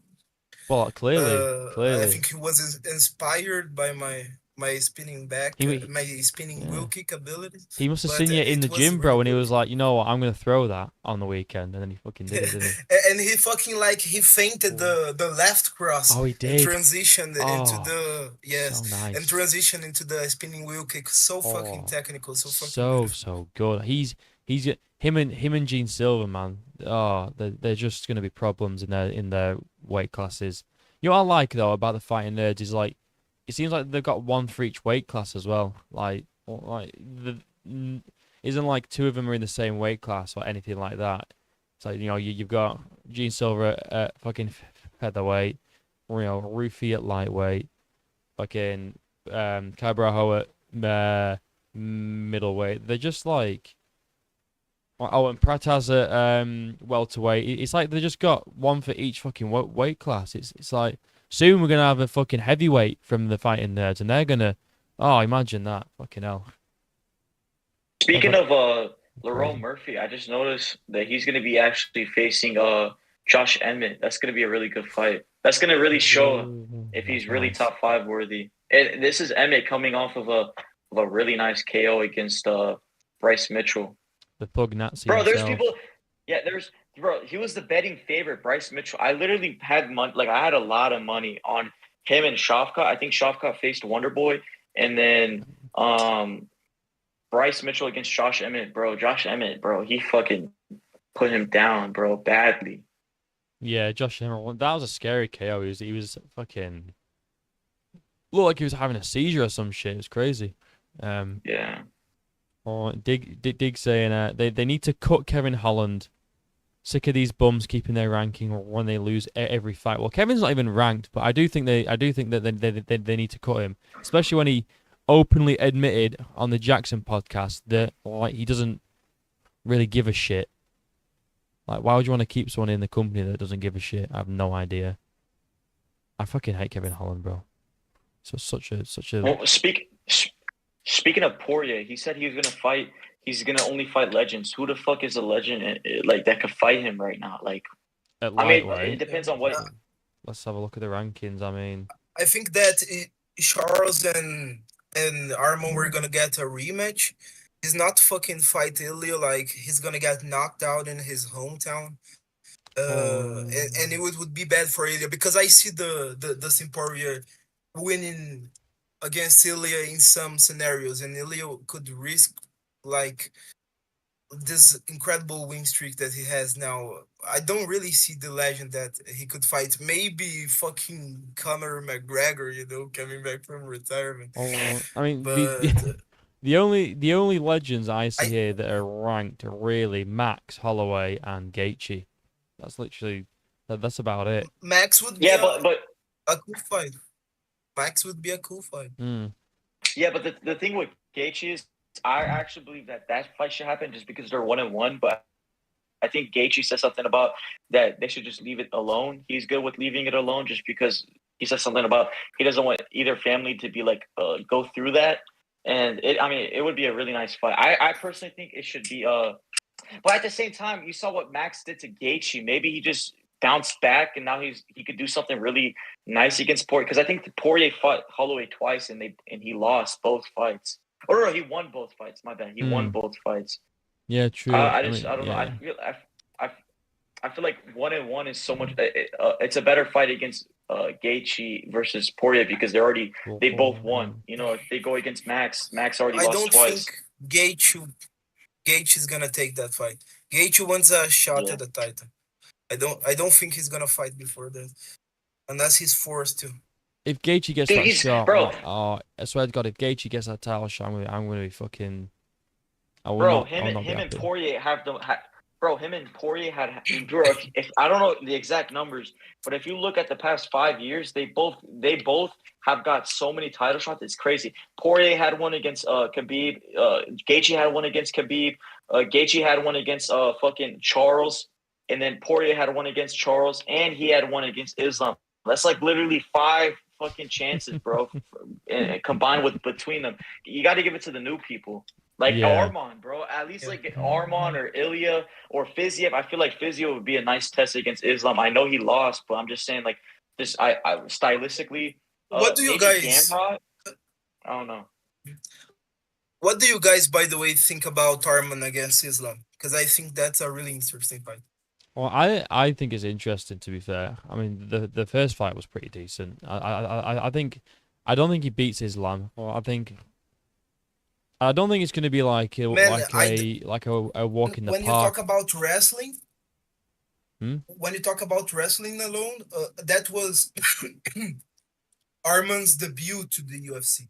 Oh yeah, And yeah, I know, I yeah, think yeah. that we have never seen someone grapple against Islam with such power on power technique.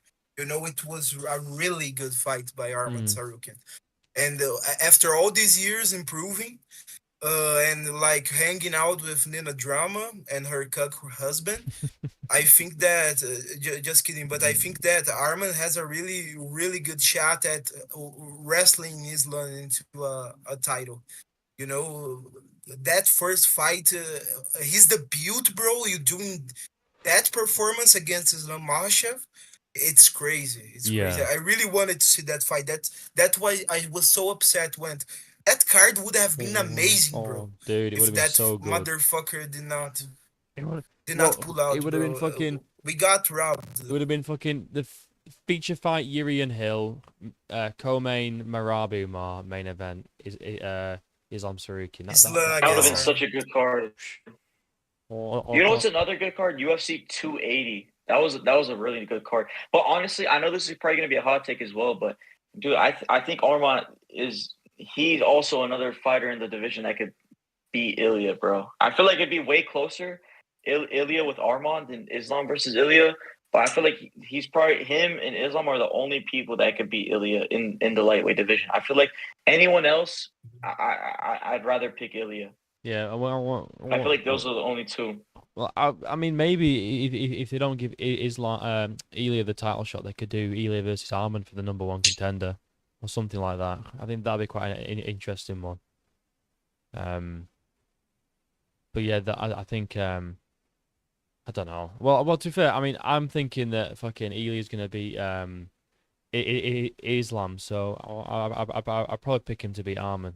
To be fair, but yeah, Yeah, Arman and Islam are definitely the two guys with the best shot. yeah, oh, yeah, Definitely. yeah, 100%. Well, I mean, I I don't really think like the diamond, man. I really love the diamond. I think it would be a good fight too, but realistically, Arman and Islam. who have you got with out of Vulcan Lopez, by the way?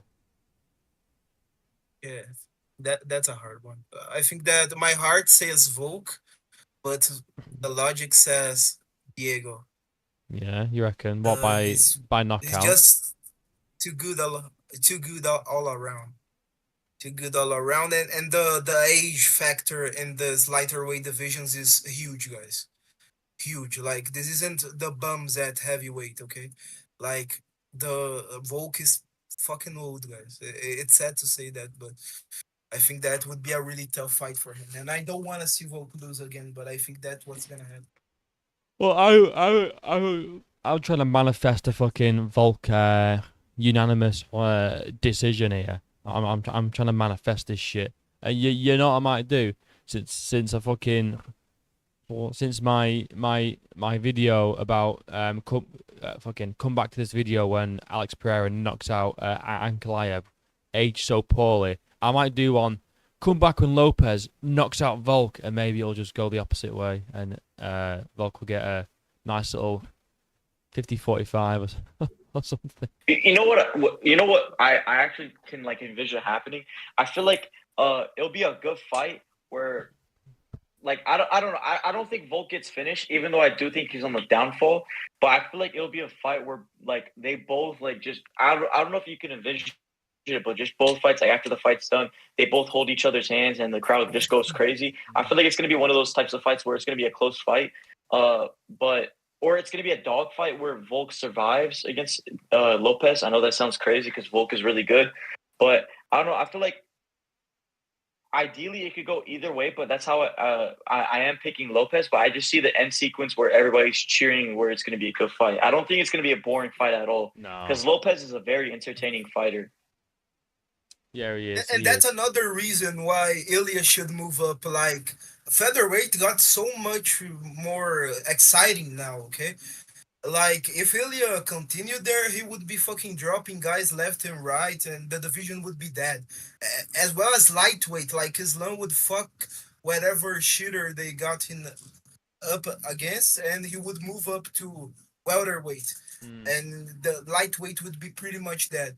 So now we got to watch a fucking good fight, maybe the best fight we have ever watched with Islam and Ilya, and we also got featherweight back, where we got like many exciting fights now. Like Evloev is a pretty good contender. We're gonna get the Diego and Volkan. Probably Evloev is gonna fight next.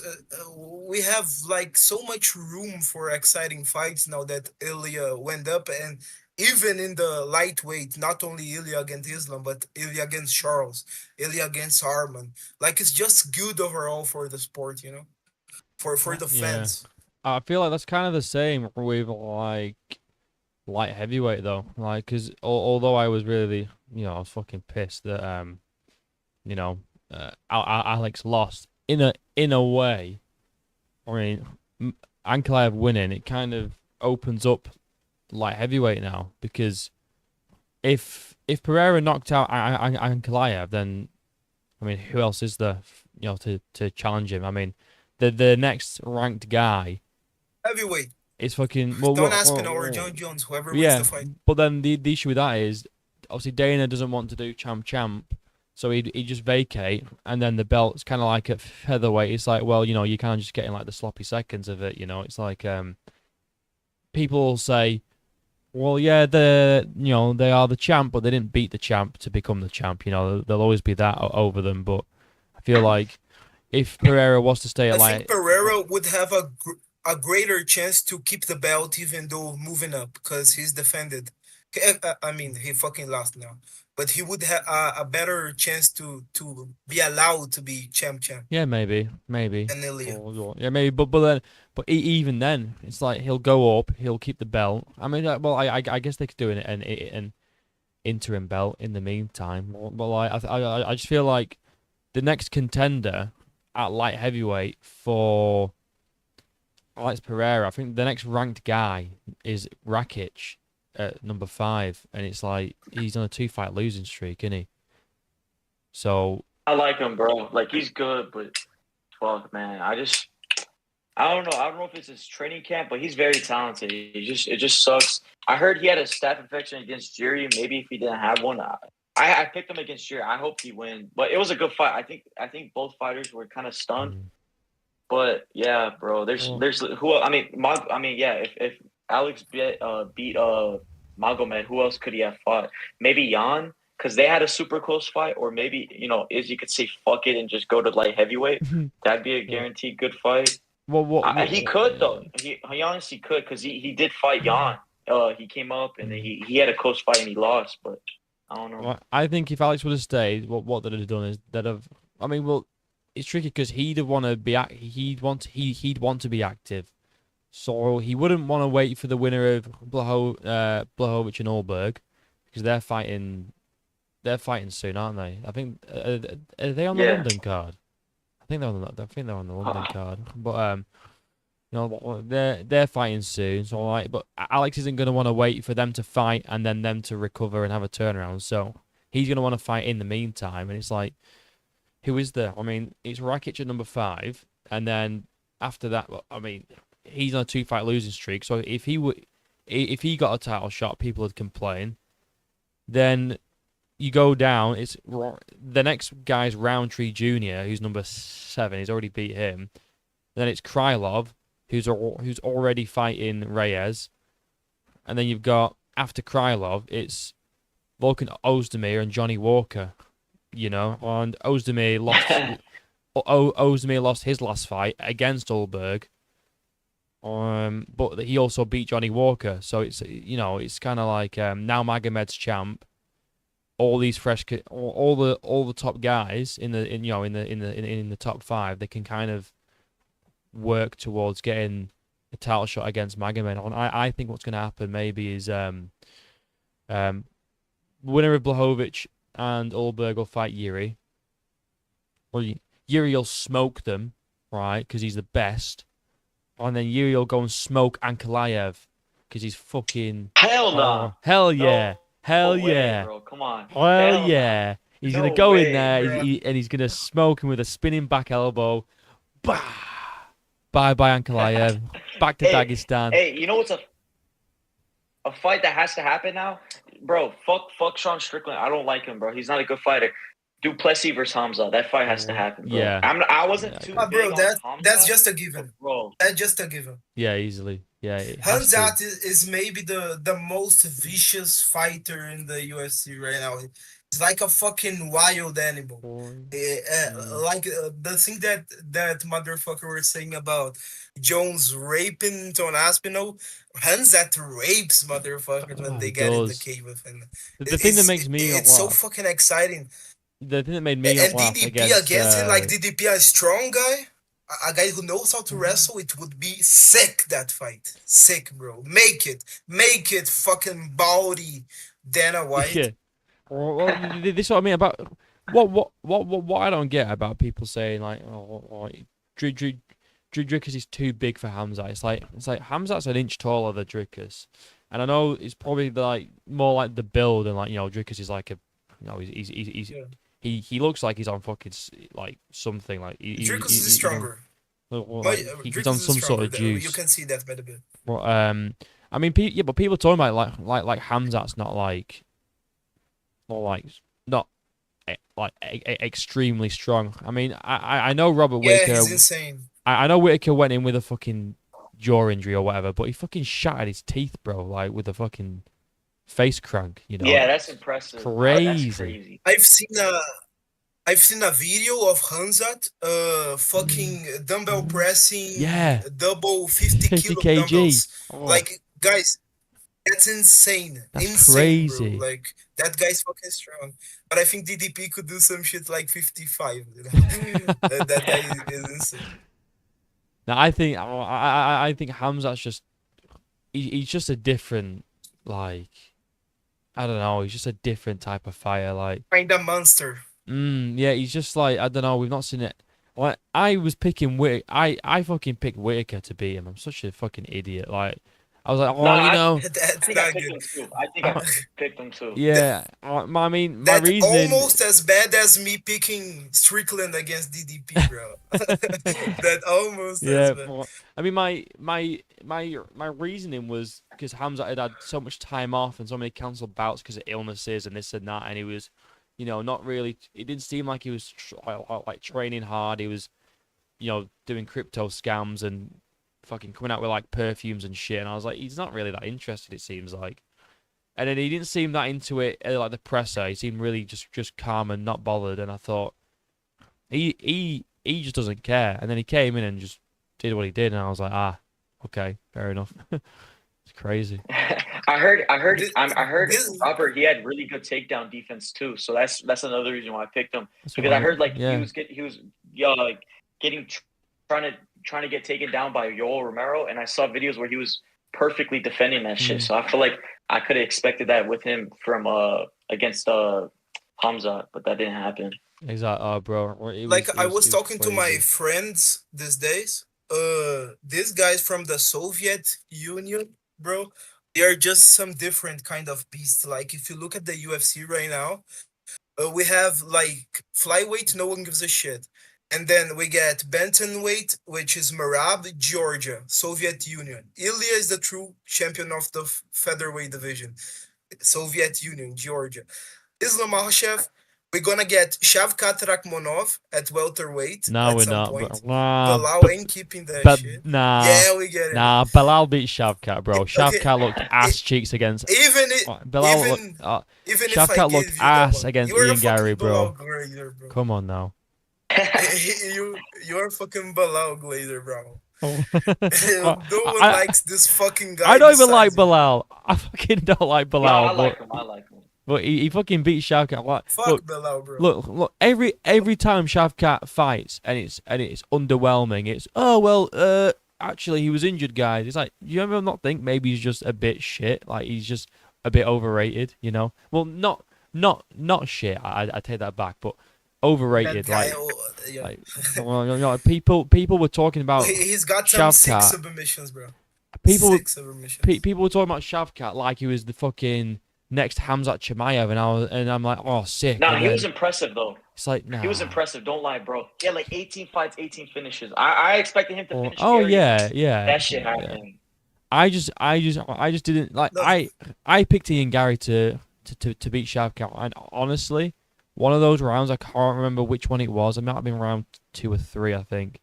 I think Ian Gary outlanded him on significant strikes, but Shavkat landed the more meaningful, damaging strikes, and he won that round. But I feel like if Ian Gary landed like 1 or 2 like really damaging strikes, he could have got that fight. I wouldn't have been mad if it went to Gary, to be honest. yeah.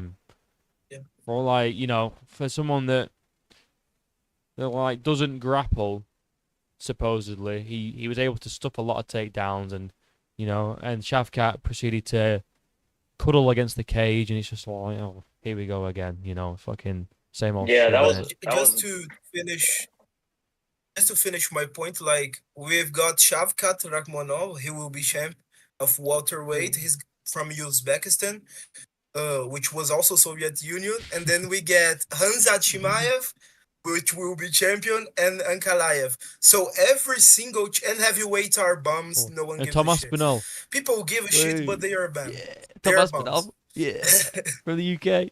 Yeah, Let's Town go. is gonna for the next fucking years be beating up bums left and right. Oh, hey, maybe So Tom's gonna all go the over. Maybe Tom's gonna go over to Russia to work on his wrestling, maybe, and then Soviet Union. So you know, why? maybe.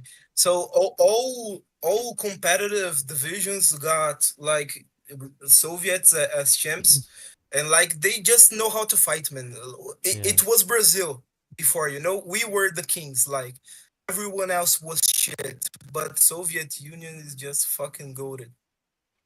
Oh, well, yeah. I think it's probably true, isn't it? We're gonna get to a point where it's gonna be loads of loads of the Soviets taking over. I guess. But I mean, to be fair, I don't mind, like, as long as they're exciting. I don't want to see no fucking cage hugging, crotch sniffing bullshit. But if it's like decent wrestling, I really quite enjoy watching good wrestling scrambles. But when it's fucking just holding and hugging, I'm just not interested. It's just kills the whole Like fight. Islam against Harman. Islam against Harman, that was some of the sickest fights I've Mm. watched, man. That was some really sick shit. So, And it yeah. was all wrestling. Oh yeah, Like and the yeah. problem is not to wrestle. The problem is to wrestle in a gay way. Yeah, it is. Yeah, pretty much. That is the issue, because when I uploaded my video about the Ankalaev fight, and I was complaining about the round 4 people saying like, well, just go and watch Glory then. Go and watch Glory because this is mixed martial arts. And it's all like, no, like I enjoy wrestling when it's good. You know, like I don't enjoy seeing takedowns being stuffed all the time and then like cage hugging. I don't enjoy like that. To me is not. Well, it isn't. It's not a effective wrestling. It's not entertaining. I enjoy a good little scramble, but when it's like that, I'm not. I'm just not interested, to be honest. Guys, I'm probably gonna head out. I appreciate Me too, you for bro. the invite. Yeah. Yeah, it was a good debate. I don't think we really argued on a lot of things that we probably expected to. But I mean, it's gonna be a close fight regardless. But we're just picking different opponents. But I guess we'll see. Much. I appreciate you for the invite. Hopefully, we could do this again in the future. Yeah, bro. Yeah, I'm all for people coming on the stream because I mean I'm usually sat here talking. Well, it sounds like I'm talking to myself. You know, if you know, I'm just talking to text on a screen. So, you know, if anyone wants to join these streams, you know, they're more than welcome. But yeah, I'm probably gonna head off because it's 20 past 11 p.m. UK time, so I need to go to sleep. Well, yeah. Right. I don't know when the next video will be because honestly, there's not been a lot of news, MMA news coming out recently. But I'll keep an eye out for some. I'm actually thinking, of doing a little fucking top 5 Tito Ortiz CTE moments because I feel they're pretty funny. So I might do that over the weekend. But yeah. Anyway. Who's got more? Wait, didn't he get Tito or Bryce Mitchell? Tito or Bryce? Oh, dude, it's fucking close. Tito? You gotta go Tito. You gotta go Tito, bro. Come on. My favorite, Bryce is running out. My favorite Tito CTE moment is he's gonna have CT. My bad. He's gonna have CT after John Silver, bro. That dude is a fucking beast, bro. Yeah, he's gonna knock the fuck out of Bryke Mitchell. He needs to fucking concentrate. Does Bryke? Well, yeah, my favorite Tito Ortiz CTE quote is the fucking cheese and wine one. I don't know if you've heard that one with a small violin, and he's gonna. Well, I can't remember what he says, but it's just all over the place. But yeah, I'm probably gonna do that over the weekend. But right, thanks for coming on, guys. It's been fun. I'll probably trim it down to the debate segment and upload that as a separate thing. But yeah, it was good. Right. All right, I'll see you guys.